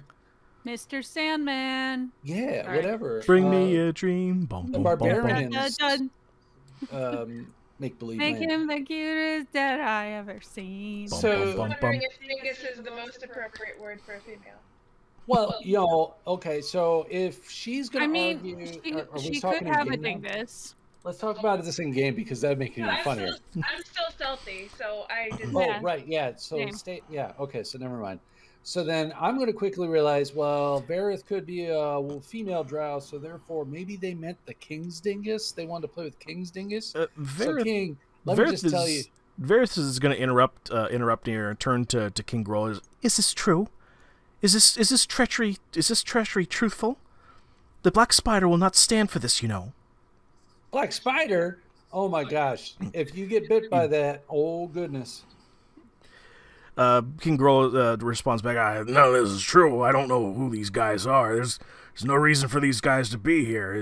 These are the red brands from the Phandalin division. They don't belong here. We're from the big. Let's go get the kobolds. We'll bring them in here, and they can tell you. Guys, we got a problem. Get in here." Yeah. Hang on. Let me get my hand puppet out that one of your guys gave me, and I will explain it to you with the hand puppet, okay? So I'm going to bust out the hand puppet. I want to put Bert on my hand, and I'm going to go, Bert, tell us what happened.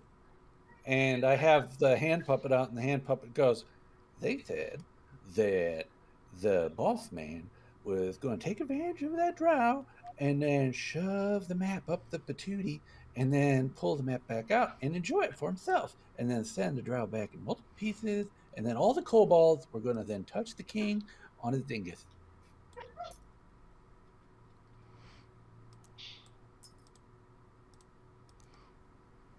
Oh, thanks, Bert. Sorry. Do I have to roll? Persuasion? Yes. I was gonna see if you were done or not. I can't tell with you, Graham. Go ahead and roll, please, if you would, please. Because he did the voice again, could he roll that advantage, please? No. No. That's a whole lot of dingus for one dungeon. Rolling. Let's see, performance. You're right. That is a lot of dingus. 12. Okay. Unless it's still persuasion, because persuasion is +1. So either way, it's a 12. Vareth is going to turn back to you at this point. Says, is this some type of trick? There's no reason for this. What's going on, Groll?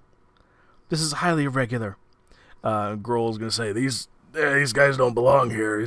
There's a problem. There's a big problem. I'm going to take care of this. Just don't worry about it. We'll get things straightened out. You and I will discuss. King, what's a big problem is gonorrhea, and you're going to get it if all those kobolds come in here and touch that dingus, because I've seen a bugbear dingus, and you don't want kobolds touching it. I don't know. I don't know what you speak of. We don't. It makes Us- your dingus us- fall off. Us drow, we don't do things with these, with any other creatures.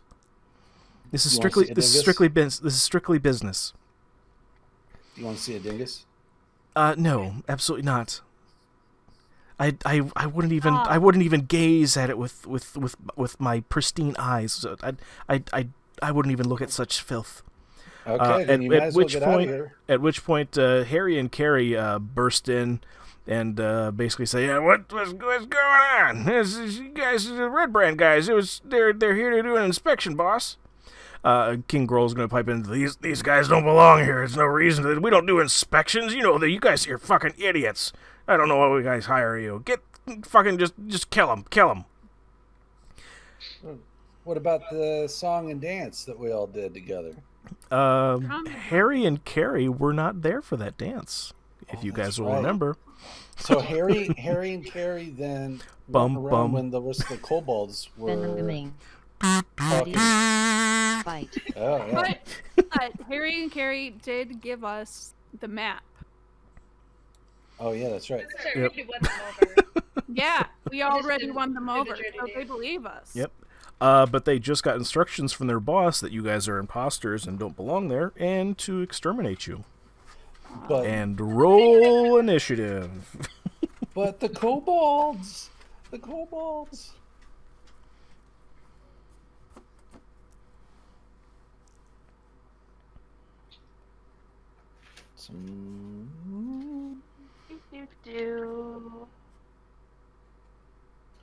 That's a 15 for me.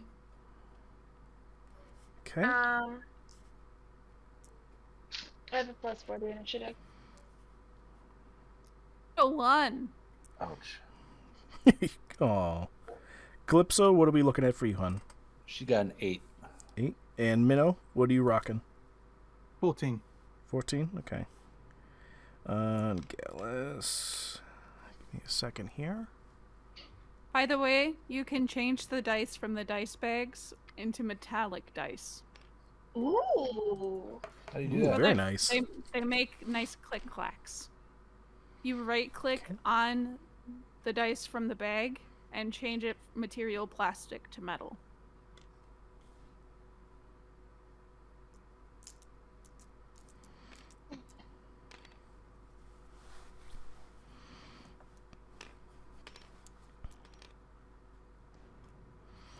Okay, give me 2 more seconds here.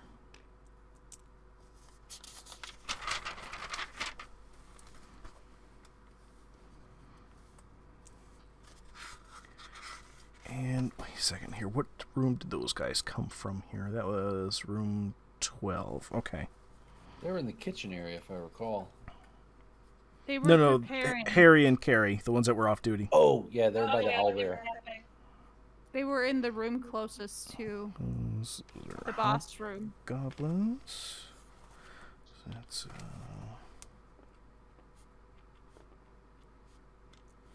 okay. Alrighty. So with everybody's rolls here, Leroy, you're going to be first. Minnow will be up second. Gallus will be up third. Calypso fourth. Astrid fifth. Is drinking a potion an action? It is. Okay.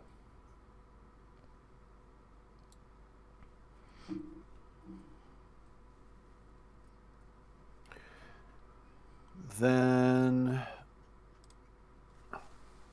What you gonna do, Graham? What you gonna do when they come for you? I'm going to cast Spiritual Weapon. Okay, and that's a spell you haven't cast before. What does it do? Oh, I have done it before. It's I got to read it for you. I've cast it at least once. Oh, okay.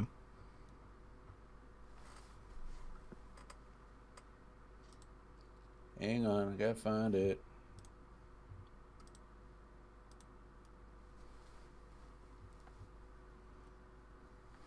Okay, here it is. You create a floating spectral weapon within the range that lasts for the duration or until you cast the spell again. When you cast a spell, you can make a melee spell attack against a creature within 5 feet of the weapon. On hit, the target takes force damage equal to 1d8 plus spellcasting ability modifier. As a bonus action on your turn, you can move the weapon up to 20 feet and repeat the attack against the creature within 5 feet of it. Ready, fight. Exactly. Who are you Exactly. targeting?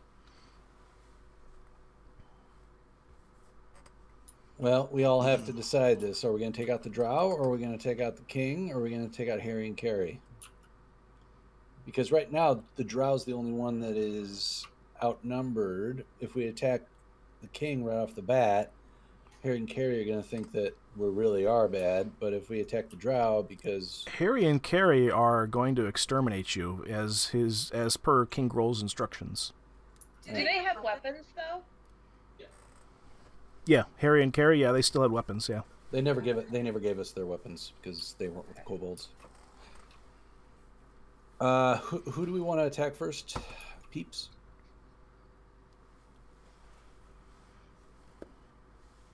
Not the drow, because Yeah. so far she might be irritated with the disruption, but she's not been fully provoked personally.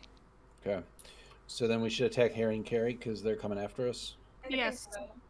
All right. So which one's the first one in the doorway? It's Carrie is first. All right, I'll attack Carrie with the spiritual weapon. Okay. Go ahead and roll it for me.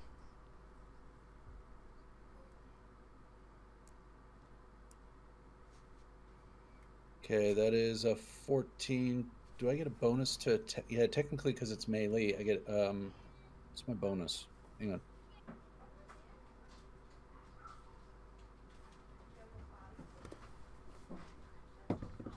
Plus 4, so what was that? 22? No, wait. Oh, wait. 18 altogether. Okay. That'll hit. Okay, so then it's a 1d8 plus your casting ability modifier, so it's 1d8 plus 3? Because it's my modifier is 3, right? Yeah, because wisdom, that's plus 3, right?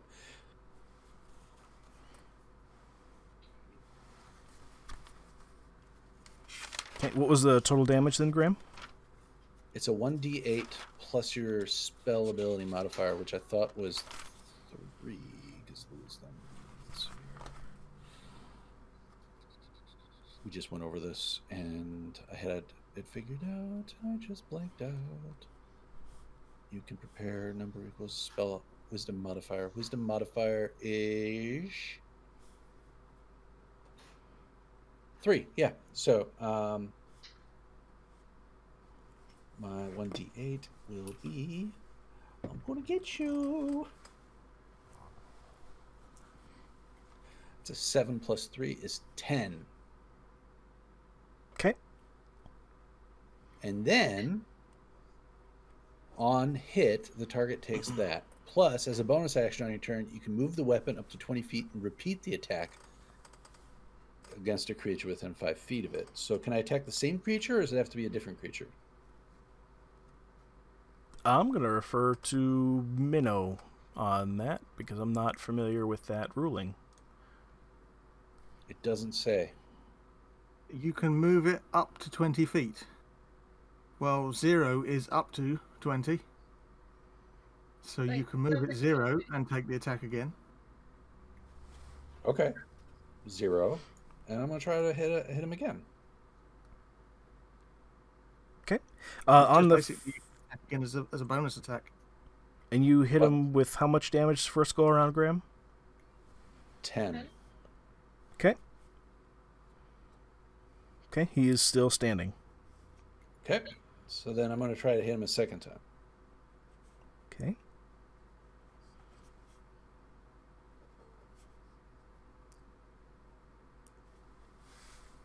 That's a 13. Okay, that will not hit. Okay. Then I am done. Not bad for first one. Not bad at all. Oakley dokley. Next on the list here, Minnow. What you up to? Let's have a look. I am going to... I should have said, Minnow, make a move. Yeah. Crickets. Crickets. Well, since there's a few people in the battle, I think it's worth using...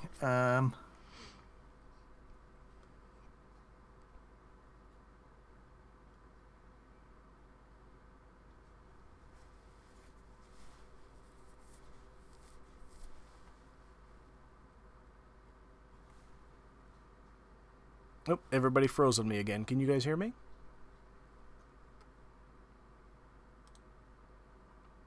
Uh-oh. Are you guys still there?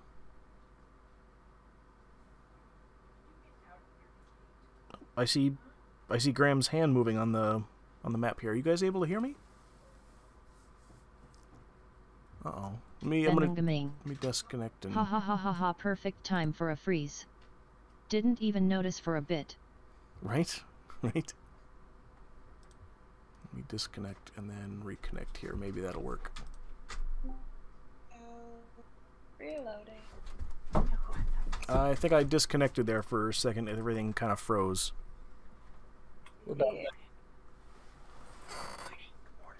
Alright, so what was JD doing? Your tea and stuff like that is on the counter.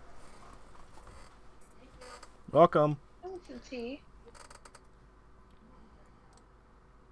JD, when you make tea, do you add milk to it to a point where it changes color to a really light, like, just looks like you put milk in it, or do you keep it tea?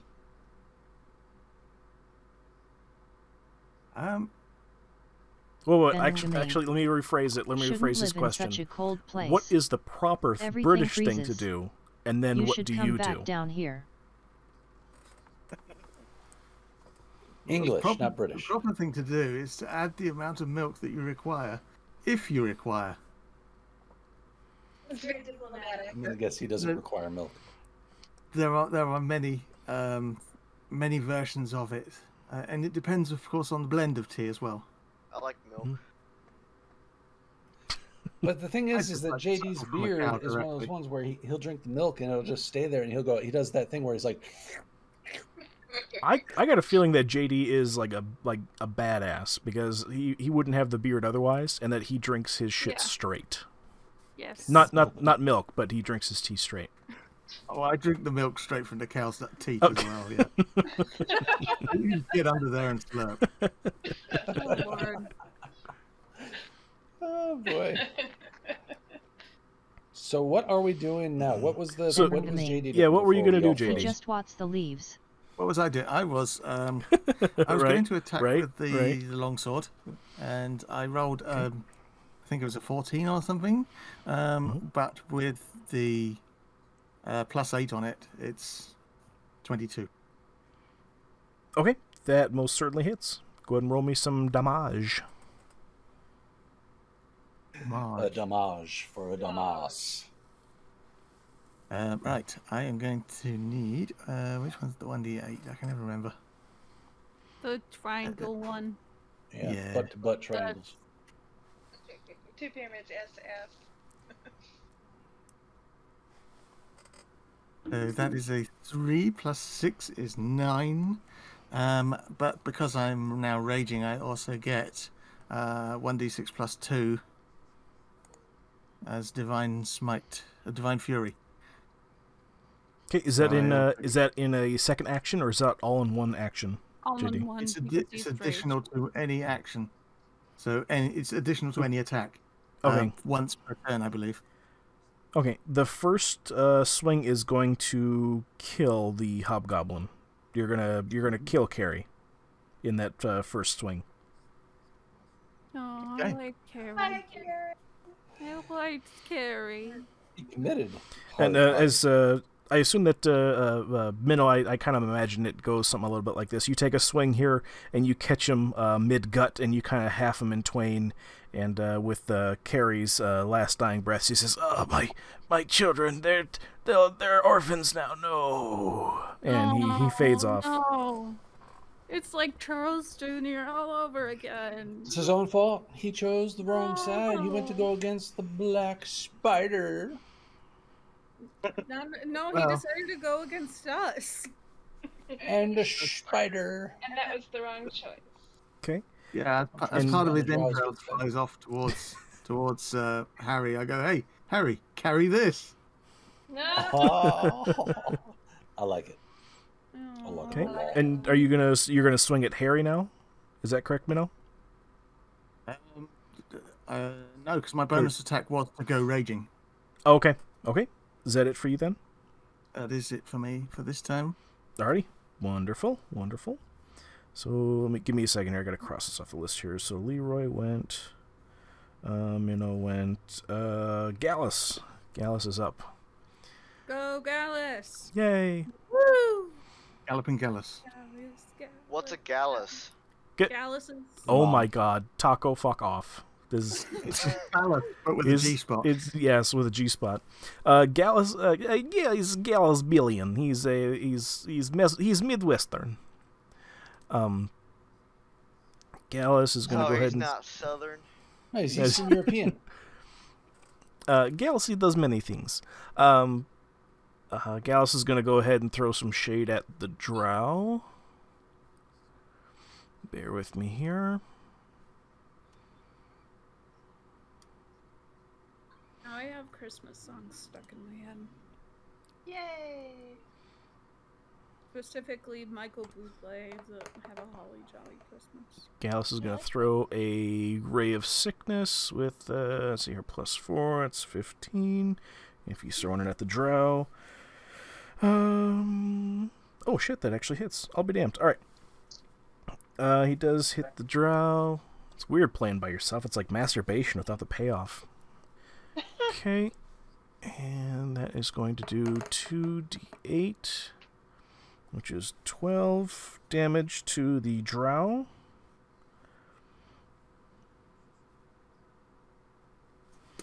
Okay, and give me 1 second here. I gotta do something. Okay. As Gallus hits with the Ray of Sickness to the drow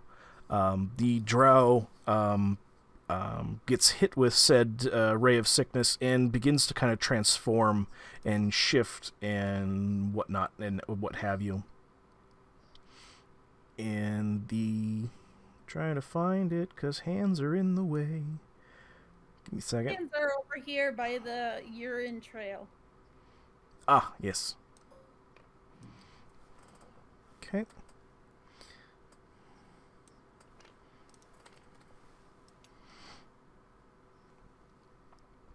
Oh no.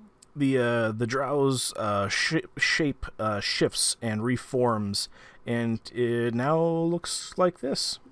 Like the Slender Man?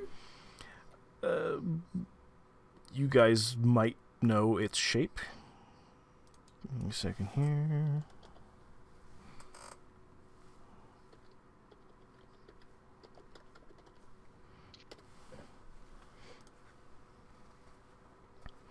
Okay. Alright. So its shape shifts, and that's what you guys see now here. Calypso, you're up.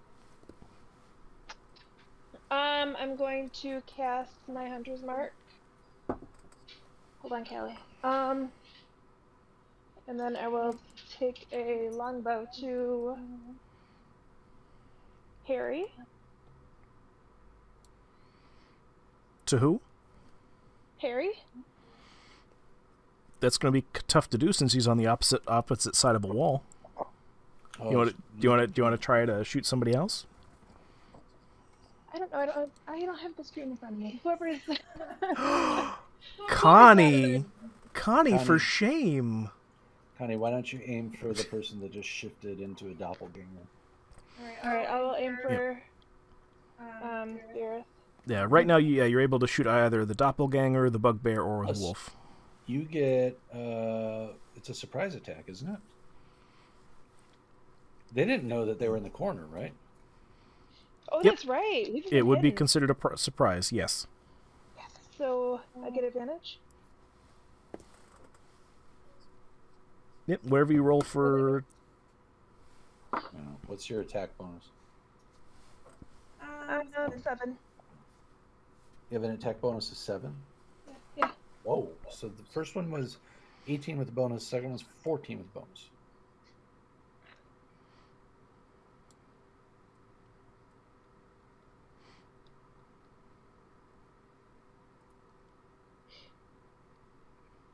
DM? I'm sorry, say, what was that again? My bad. It was 18 with bonus if we're doing advantage. Okay. That'll hit, and that was at the doppelganger, yes? Mm-hmm. Yes. Okay. So what's your damage roll? Yep, go ahead and roll damage. That definitely hits. 1d8 plus 3.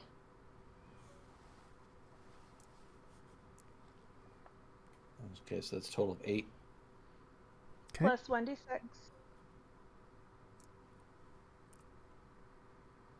Okay, that's a total of 12. Plus 1d8.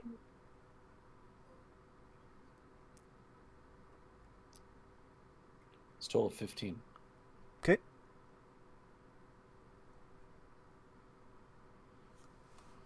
Okay. All right. Anything else from you, Calypso? That's my turn. Okay. Astrid, you're up. Oh, alright. I am going to shoot an arrow at the doppelganger as well. Okie dokie. Go ahead and roll for it.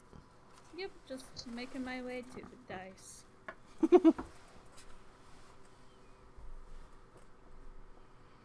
I was zoomed in too far. It was a very long trek.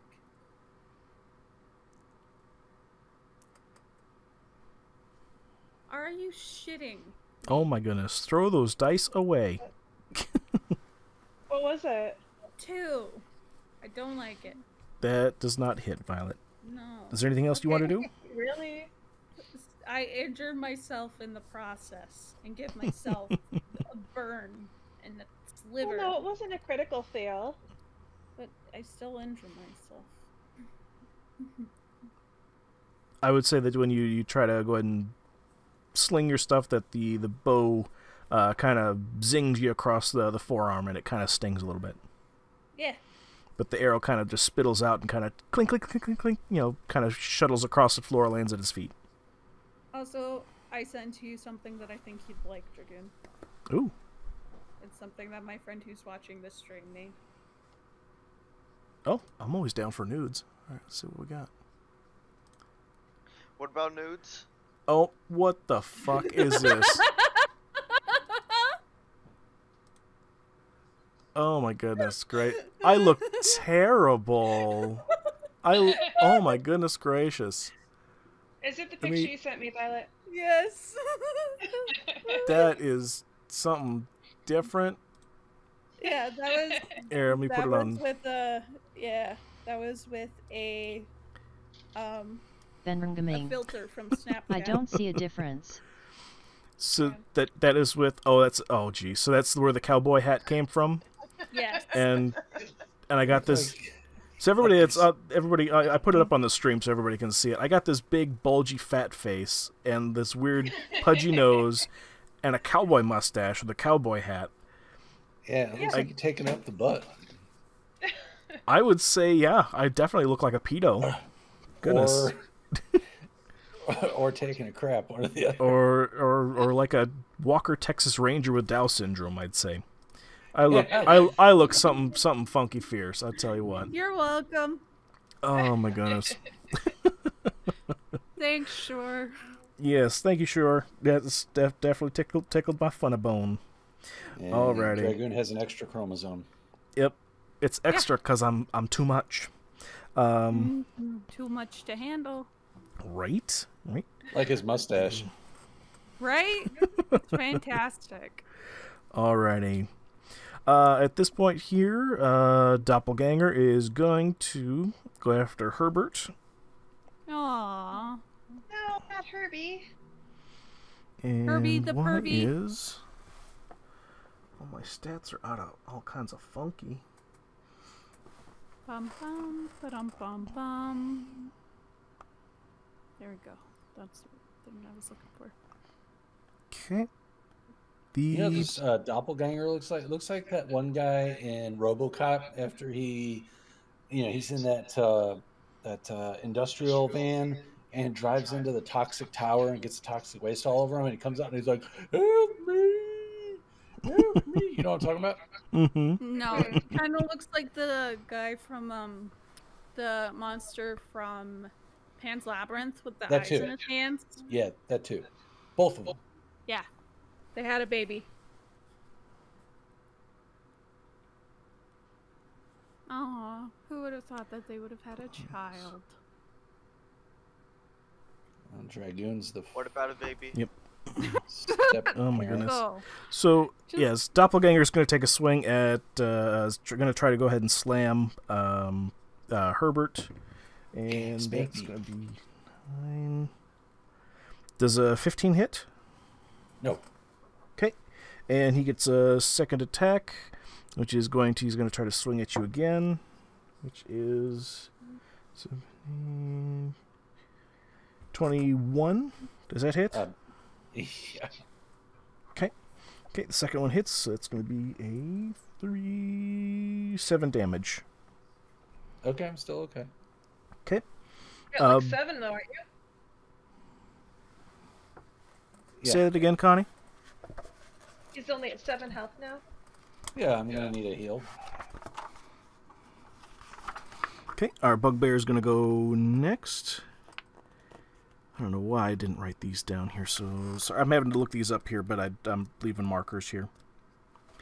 Give me 2 seconds.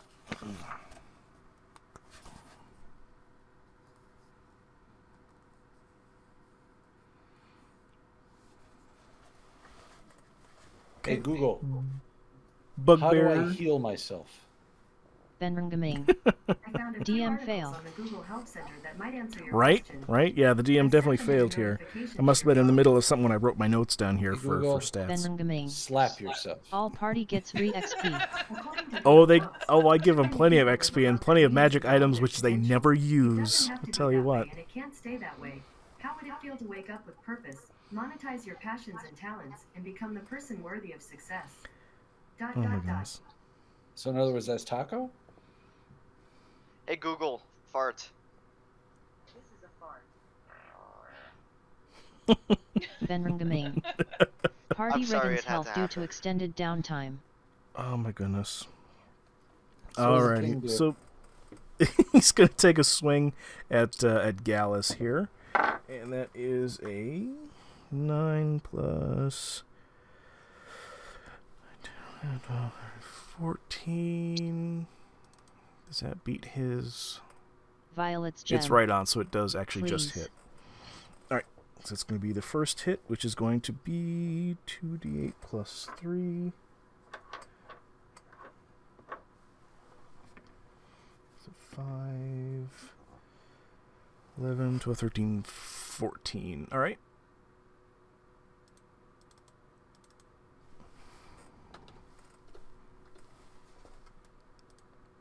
We should do like a musical version of D&D next time. We'd all have to sing in character. Phenomenal. Oh, come on. Hold on, give me two shakes of a stick here. I'm adjusting Gallus's I don't have a stick. HP. You do too. I have a knife. Let's shake the knife. Okay.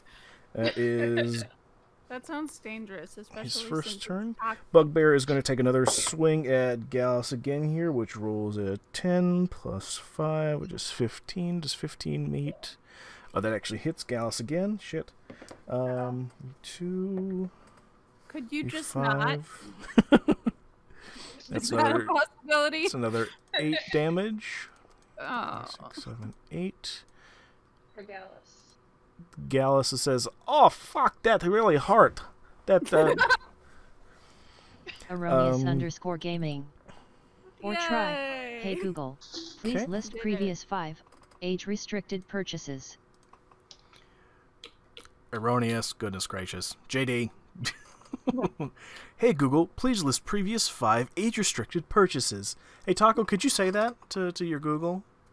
What? That would be fantastic. Thank you. Could you say, hey Google, please list previous 5 age-restricted purchases? I'm a busy man. No. You can totally hear the hesitation in his voice, can't you? Yeah, which begs to question why. I don't know what you're talking about. Okay. That kind of makes me uncomfortable. Oh goodness, everybody loves soup. Good soup. I'm actually making soup tonight. I'm making cheddar broccoli. Oh, that sounds good. Fuck yeah. With sourdough bread. Even yummer. Yes. And it's good for you because it's fermented. Yes. Which is why it's sour. I need to bring my sourdough starter back to life. I've been tempted to buy a dehydrated starter from San Francisco and see how that works. Because I am intrigued. Start a starter. Yeah, words are hard. Okay. Wolf is going to take a bite at Graham, which gets an 18. Let's see here. Does a 22 hit? Yeah. Okay. Oh! Sorry, that was louder enough. Don't die. 2, 3, 4, 5 damage, Graham. Yay! Okay. I am. That's better. Starting to fade away. No. Hey, Jesus. Question. Yes. Hey, out of game, listen. This isn't something that would work with the penicillin, correct? No. What about penicillin? I'm not poisoned or dying from some infection. No, he is infected by death a little bit though. But so could we use the penicillin? You could, but it would have no effect.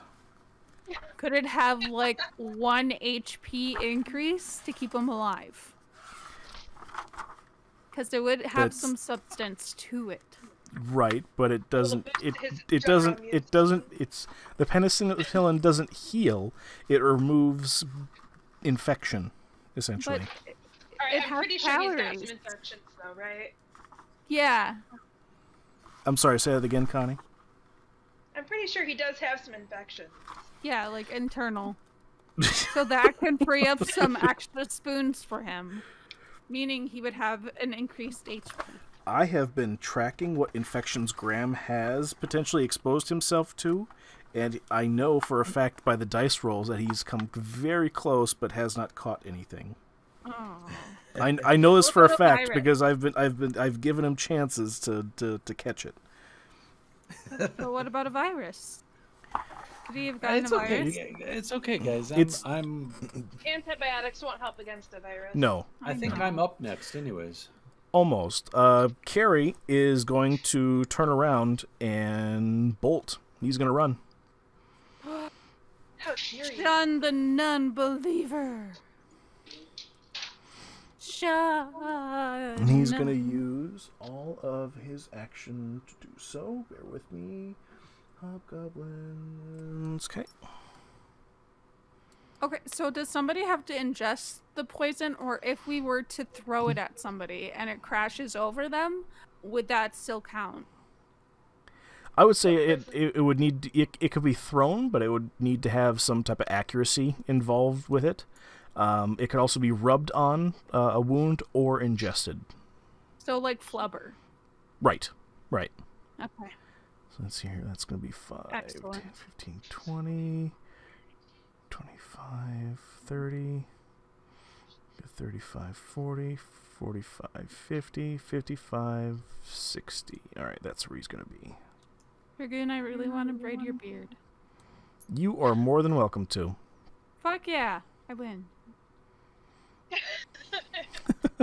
I win the D&D. Okay. Alrighty, top of the round. Leroy, you're up. Herbert. Okay, so looking at these, did any of us? Oh yeah, more than one of us has taken an attack. So I'm going to do some prayer of healing. So, up to 6 characters of my choosing I do a 2d8 plus modifier, and it'll cause healing. Has anybody else been attacked, or just myself and Galus? It is Gallus, asshat. And yes, I am hurting very much so. Galus, I'm going to reach out and touch you in so many ways. Oh, All right, no. you ready there, Galus? It is Gallus, fuckface. All right. Galus, here we go. Oh, you can see the residual it's chipping away at everything it's taking to hold back. I was really hoping, Galus, that I would do so much more for you, but both of us got +8. Oh, Okay, That's so really good. you're healing him by 8. Is that correct? Yeah, we both got +8 to our stats, or to our HP. Ah, yes. How nice of you. What for a dickhead, you're quite nice. I like Gallus. If I'm going to be a dickhead, I'll be your dickhead, Galus. Good soup.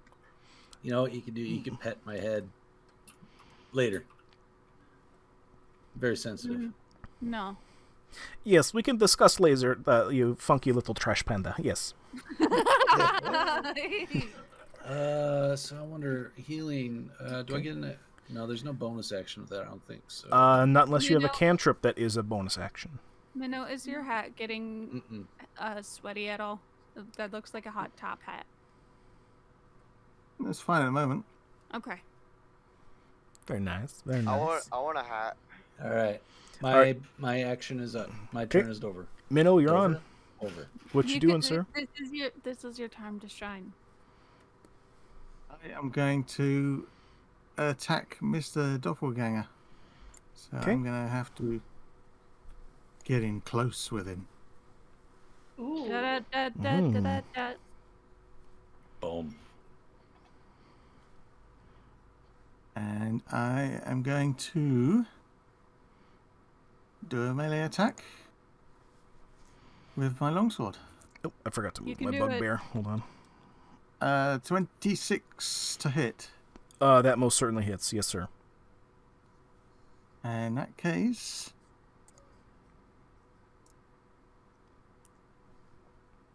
that's 12. You're raging still. Yep. And what is it? 2 plus 2. It's so 4. Yeah. What's I was the adding already to the Good job. what's the total damage on that, Minnow? 16. Okay.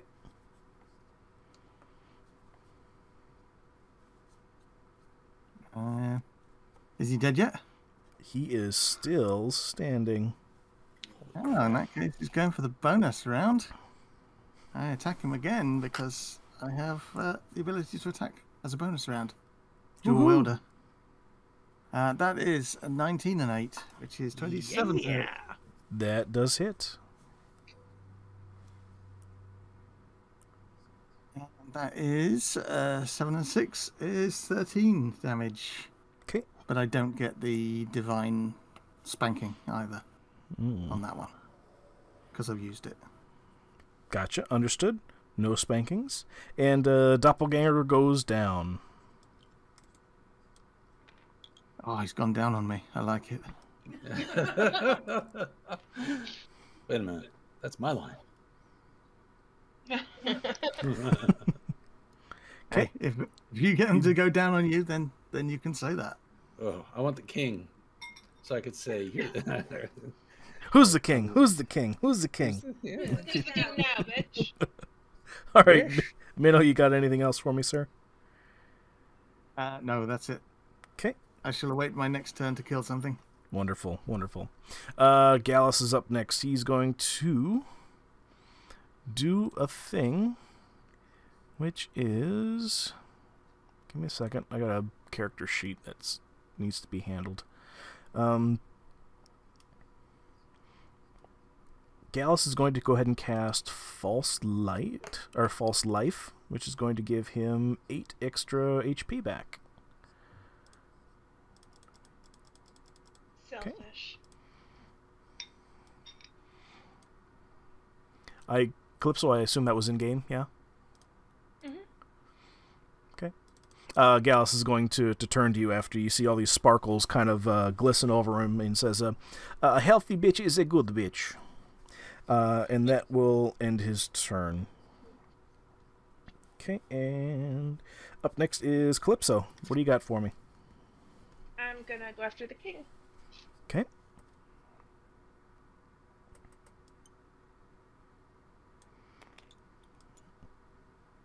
What?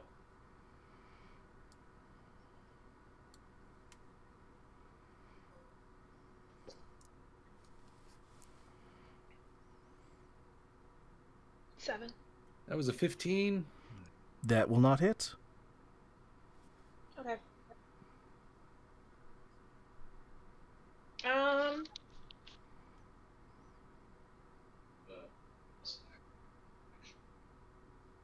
No. Okay, anything else from you then?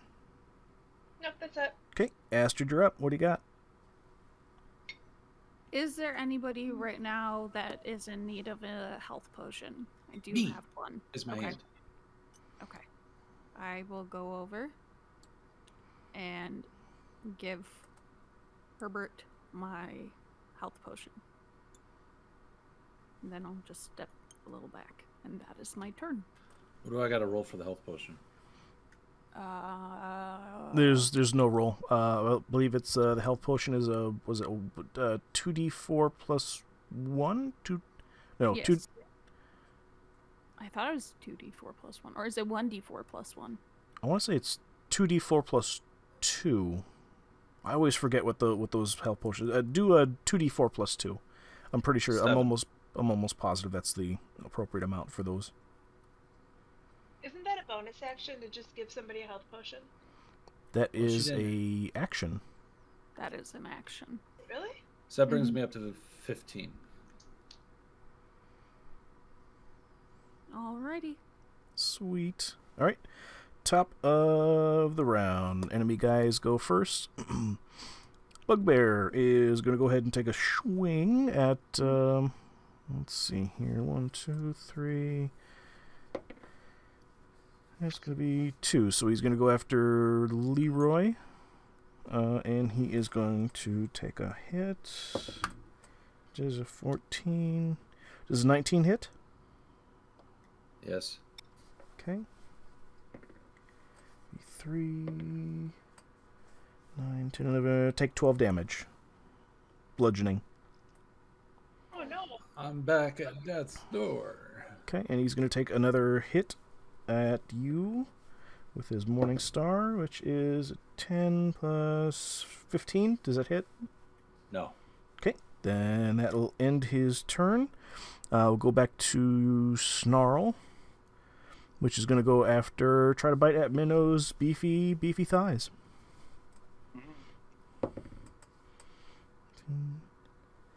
Does 21 hit? Oh, yeah. Okay. Ugh, I can't pick up this fucking dice because it's a pyramid. Here, give me a second. So 3, 4, 6 damage from bite damage from Snarl the Wolf. Okay, well, I take half damage, so that's 3. Okay. Cool. Keep it. Good boy. Okay. And we'll go over him here. So it's going to be 5, 10, 15, 20, 25, 30, 35, 40, 45, 50, 55. Okay.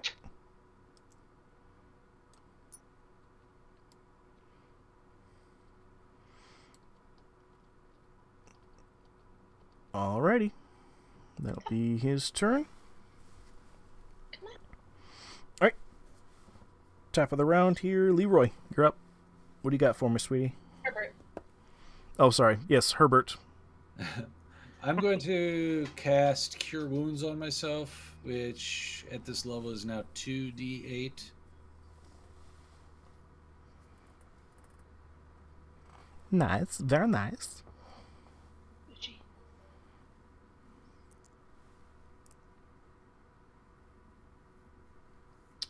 Oh, plus my modifier, so that's 11. Okay, cool. So I'm back Ooh, that's a good chunk of change for you.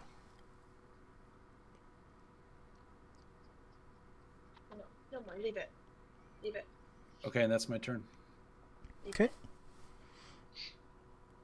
And Minnow, what do you got for me, heart, sweetie? Love knuckle.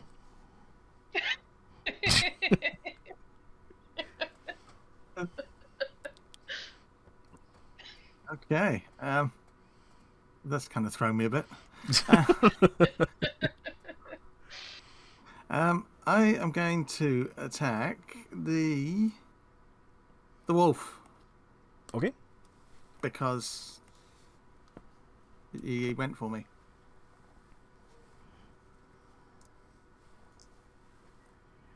Three plus 8. It does an 11 hit him? It does not. Ooh. Guess I got to use my bonus attack then. Okay.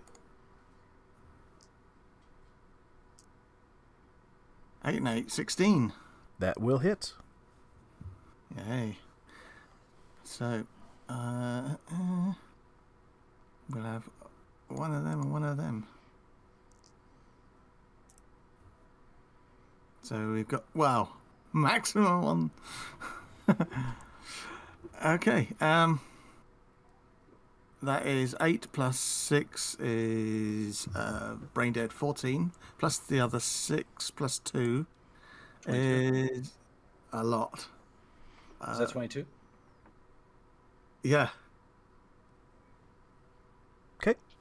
Alrighty. And what does it look like when the wolf totally goes down? I think there may not be enough room to swing a cat around here, but there's enough room to swing a wolf, and he sort of like clings to the end of the sword and goes flying off in some direction, crashing through the pile of books. Okay. Here, we'll Along with it, my hopes and dreams of another pet wolf. Wow, you basically one-shot the wolf. We'll do that properly. It's all right. We'll get a necromancer. You can have a dead wolf as a pet. SH00Rs1GN. What did that movie sponsored shag rugs. That movie Pet that Cemetery? had the Frankenweenie. Any of you remember that movie? It was the Franken dog. It was a Jack Russell Terrier. Yeah. Called him Frankenweenie. There we go. We'll get you a Frankenweenie, Calypso. We'll get you a Frankenweenie.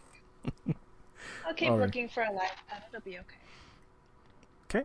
Alrighty. Anything else from you, Minnow? No, I just snarl at King Bugbear and say, "Looks like you're next."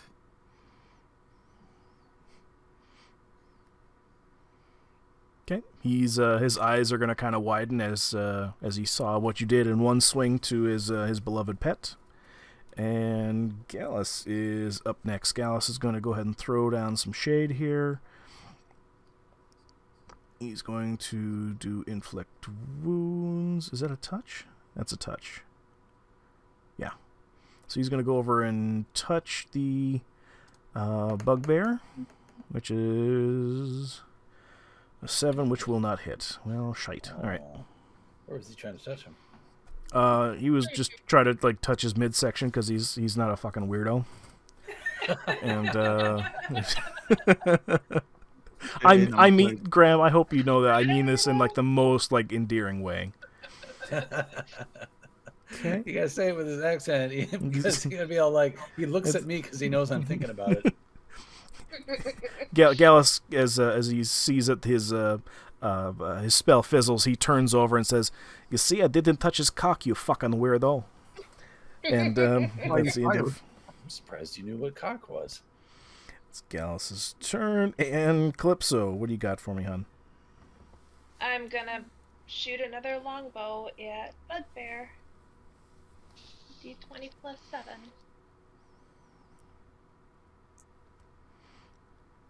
That is a 20. Okay, that'll hit. Roll me some damage. It's 2d8. Yeah, a D8 plus 3, another D8, and then a D6.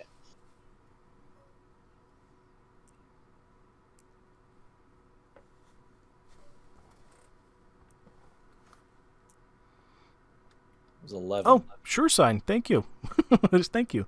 They came with the map, thankfully. 11 damage. 11? Okay. Alrighty. Anything else from you, Calypso? That's it. Alrighty. And Astrid, what do you got for me, hon?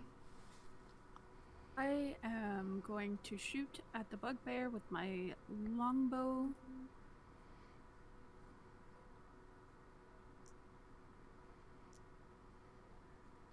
+7, 26. Whew, damn. Yeah, that'll definitely hit. And then it is 1d8 +3 piercing.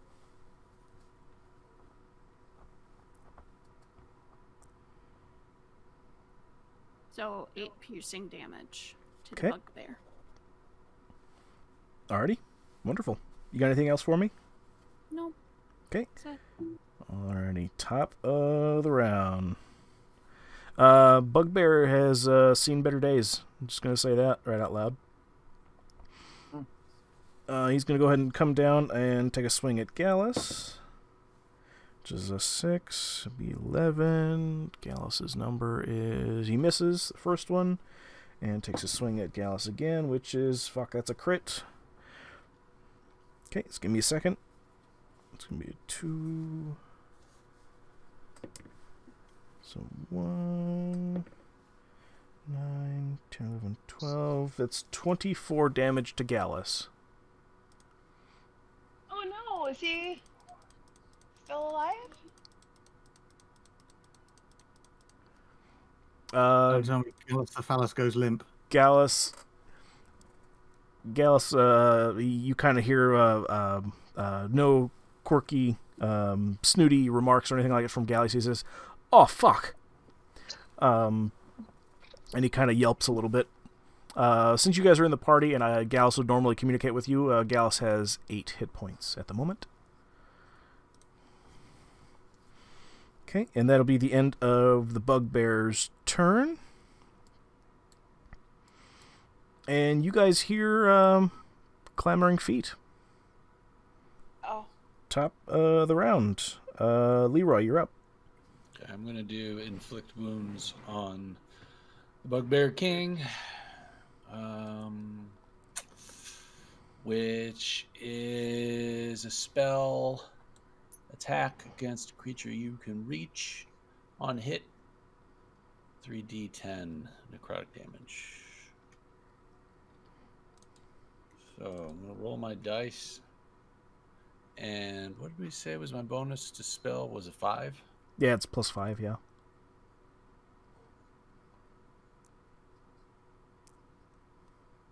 $15. Okay, and the bugbear is it damage? That was to hit. Oh, 15 to hit? That will miss. Yeah. That'll miss. Okay. So, shit, wow. So his DC has to be above 15. I wonder if it's 16. Okay, go ahead. JD's turn. Okay. JD, what do you got for me? Stepping up. Gonna hit him. Wow, I'm gonna try. Batter up. Oh, he will not just be battered, he will be fried, dunked completely. Are you into cricket at all? Does 11 plus 8, a 19 hit? That will hit, absolutely. Okay. Take one of them. Skewer him. We have 3 plus 6 is 9, and 1 plus 2 is 3. That's 12 hit. Okay. 12 damage. Yep. And the bugbear goes down. Oh, they're all going down on me today. Nice. Since we're out of combat, can I just down a quick health potion? Not yet. Not out of combat yet. One ran away. Who's left in the room? Okay. Minnow, was that all of your actions? No, I still got bonus and movement and... Okay. You want to do anything with that? I could go looking for this guy that ran out of the room.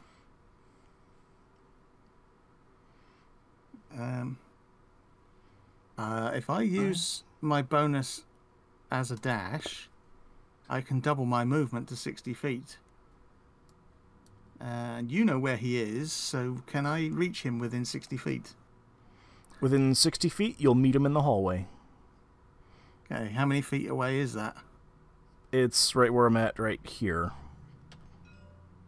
Oh, right. Is that 30 feet away, or is that... That's would it be... That's 60. That is 60, so I actually meet him at 60. Okay. Yep. Fine. I meet him. Okay. And when you meet him in the hallway, you also see he has... Oh, that's a bit better. I didn't like it when you first brought it. Yeah. it was like, oh fuck, we're screwed. Oh, god damn it. Give me a second. I'm gonna actually deleted him.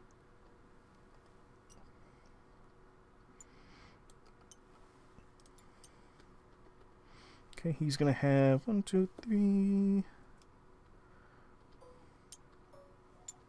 He's gonna have 4 kobolds in tow as well behind him. But they like us. Do they though? They do. They like us that much. Once they see me, they will. No, not necessarily, because he could have told them that it was all a farce. A fart? A farce. It's very flatulent in the hallway. Just a lot of gas. Well, there's a lot of fingers up the bum, so farts are bound to happen. Minnow, is there anything? I'm going to give you the benefit of the doubt here, Minnow. Is there anything that you're doing as you meet him in the hallway? Since you're out of dash speed. Anything I'm doing, I'm just charging towards him. Okay. Alrighty. Sounds good. Let's see here. Next on the list here is going to be Gallus. Gallus is going to say, "Oh shit! I'm glad that that is all over. Nothing better than winning the battle and saving the day." Yahoo! Pat you on the butt. And Gallus is going to go ahead and cast a false life on himself here. False life? Yep. And he's going to get 6 HP back from that. Yay, Gallus! It is Gallus, you fuckstick. What? Do you have the stick? Only on Thursdays, but that is nor here nor there. Yeah. So Gallus casted false life, gave himself some healing, and that'll end his turn. Next on the list here is going to be Calypso. What are you doing during this spat of time? I'm gonna cast Cure Wounds on Herbert. Okay.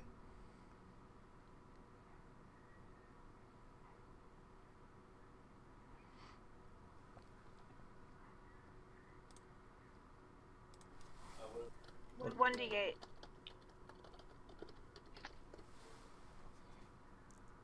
there a bonus? Any bonus? I don't think so. Okay, give me 2. What bonus could it have been? Well, for me, it tells me that I have a wisdom bonus to my spells, which is a +3, so I don't know about you. Your character sheet will say. Bonus on spells?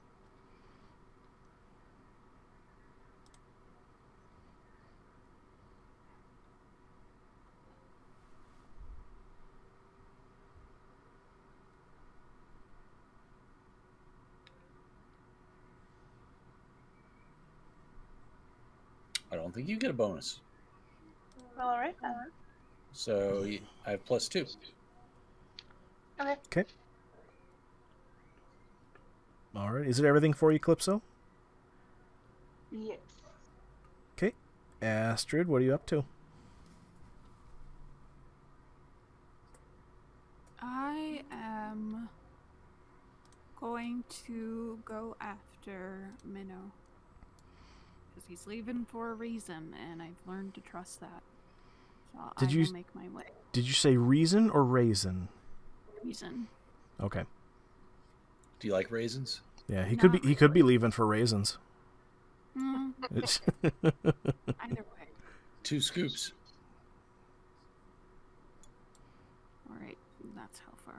Pickles. Okay. Alrighty, and top of the round.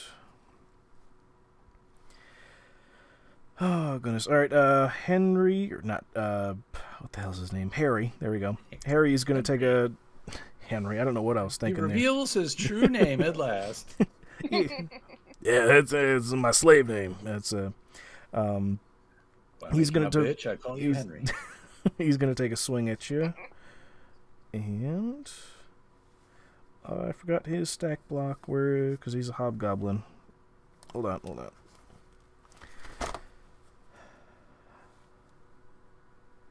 Hobgoblins. Here it is. I just have it right in front of me.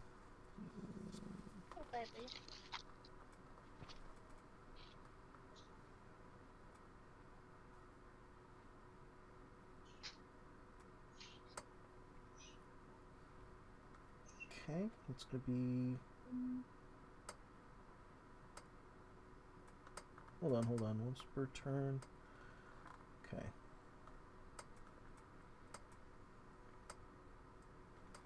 Oh, that's the wrong stat block. Son of a bitch. I almost killed you.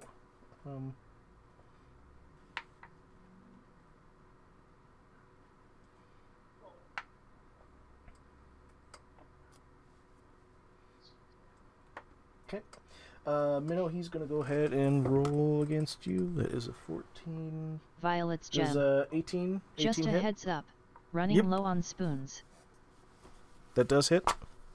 Yep. Okay. Okay. I need you to take... 6... 11... 13 piercing damage. Okay, so that's half down to 6. Okay. And those two, what am I going to say here? The fuck are they called? Kobolds. Jesus Louises. Are going to... Do they have any... I don't think that they have any way of doing anything here in that squeegee of a hallway. You mean Harry's blocking the way? Carrie. Yeah, oh yeah, yeah, it's Harry. Sorry, forgetting their name here. Yeah, they don't have anything that they could do because they don't have any weapons. That's right. It's called weapons. So they're gonna try to reach around Harry, but not much is gonna happen. Okay, and that's gonna be for all 4 of them here. So top of the round here, we got before we hit top of the round here. I understand Violet is running low on spoons at the moment, and we are currently at 3 hours and 13 minutes since we started. Do we want to take a break and hold the rest of this to next week, in light of time restrictions and whatnot? Sure. Okay. Alrighty. We will call it there. I will figure out what the fuck is going to be happening on next week here, because my notes are all kind of verschnicken. If you guys can, I don't know if you can see that on stream. It's all over the place. It's all kinds of a mess. All right, everybody. I hope you guys had fun on the on this here. And Gallus, while he was in between turns, he actually looked up 309 different one-liner insults for Leroy. Next time that we get to go back and forth. Go Gallus. Right. So go ahead and check us out here. YouTube page here down in the socials section here. Go ahead and also check out Herbert's page as well. We got him. He's running Twitch right now here as well. So go ahead and sub to him. Do all that follow stuff. And Herbert also has a new YouTube page that's been out for what, like 2, 3, 4 weeks now, Graham? Yeah, about that. Yeah. You want to go ahead and give yourself some shout outs? Oh yeah, just take a look for Graham Cracker Gamer on Twitch and YouTube, and you will find me. I like to do little snippets of my Twitch instance, and you can also find different playlists based upon the games I play. Dungeons and Dragons, Rust, all sorts of stuff. Very cool. Very cool. Other than that, catch us later here. We're going to probably do have like an after party at Dank's place. Outside of that, we're going to play ourselves out here with the advertisement, Love by Stella. Got an update from her, must have been like a day and a half, 2 days ago, that she ran, she's finishing up the helmets. She had to go ahead and crochet the little symbols. She actually gave me a picture of it. It looks pretty pixelated, but it'll definitely do for our means here. So those will be coming soon here. We'll have everybody wear them on stream. Hopefully we can get them sent over to everybody in time, including JD, because he's across the pond. Other than that, hope you guys had fun, and join us next week, same time, same place. Later, everybody. Bye. Hi there, guys and gals. I'm super excited about our sponsor because they make such cool crochet items and decorations that you are just not going to be able to live without. Got a new baby that's on their way into your family? Then check out this baby bonnet and booty set. How about this cool baby cocoon with hat and mittens? And for you new parents out there, how about a crochet sleepyhead? Just sleep with a sleepyhead for a few nights and lightly spritz it with your deodorant, perfume, or body spray so your baby will fall asleep faster and stay asleep longer with your smell. How about a Baby Yoda for your child or grandkids? Or even a Scooby-Doo dog for your child's forever home? And with winter on its way, Love by Stella also makes a cornucopia of blankets. And you know what? That's not all. Love by Stella also does custom designs. Take this kid's drawing, for example, that he did at school one day, for instance. Love by Stella made it into a full-sized best friend. Wreaths, coasters, beanies, dish scrubbies. Love by Stella does it all. Even custom unicorn pieces I can't show you on YouTube. Love by Stella even sent me this super warm beanie for my Chrome Dome, as well as this awesome Knight's Helmet beanie with movable face mask for super cold and windy days, or just some extra cosplay for your next D&D session. And it's all super easy to order. Just go to Facebook and search Love by Stella and scroll down to see all the different items she has to offer. You can even ask her a direct question through the messenger function, or even send her an email message directly. They're quick to respond, and they take pride in each and every one of their handmade products. And now, back to the episode.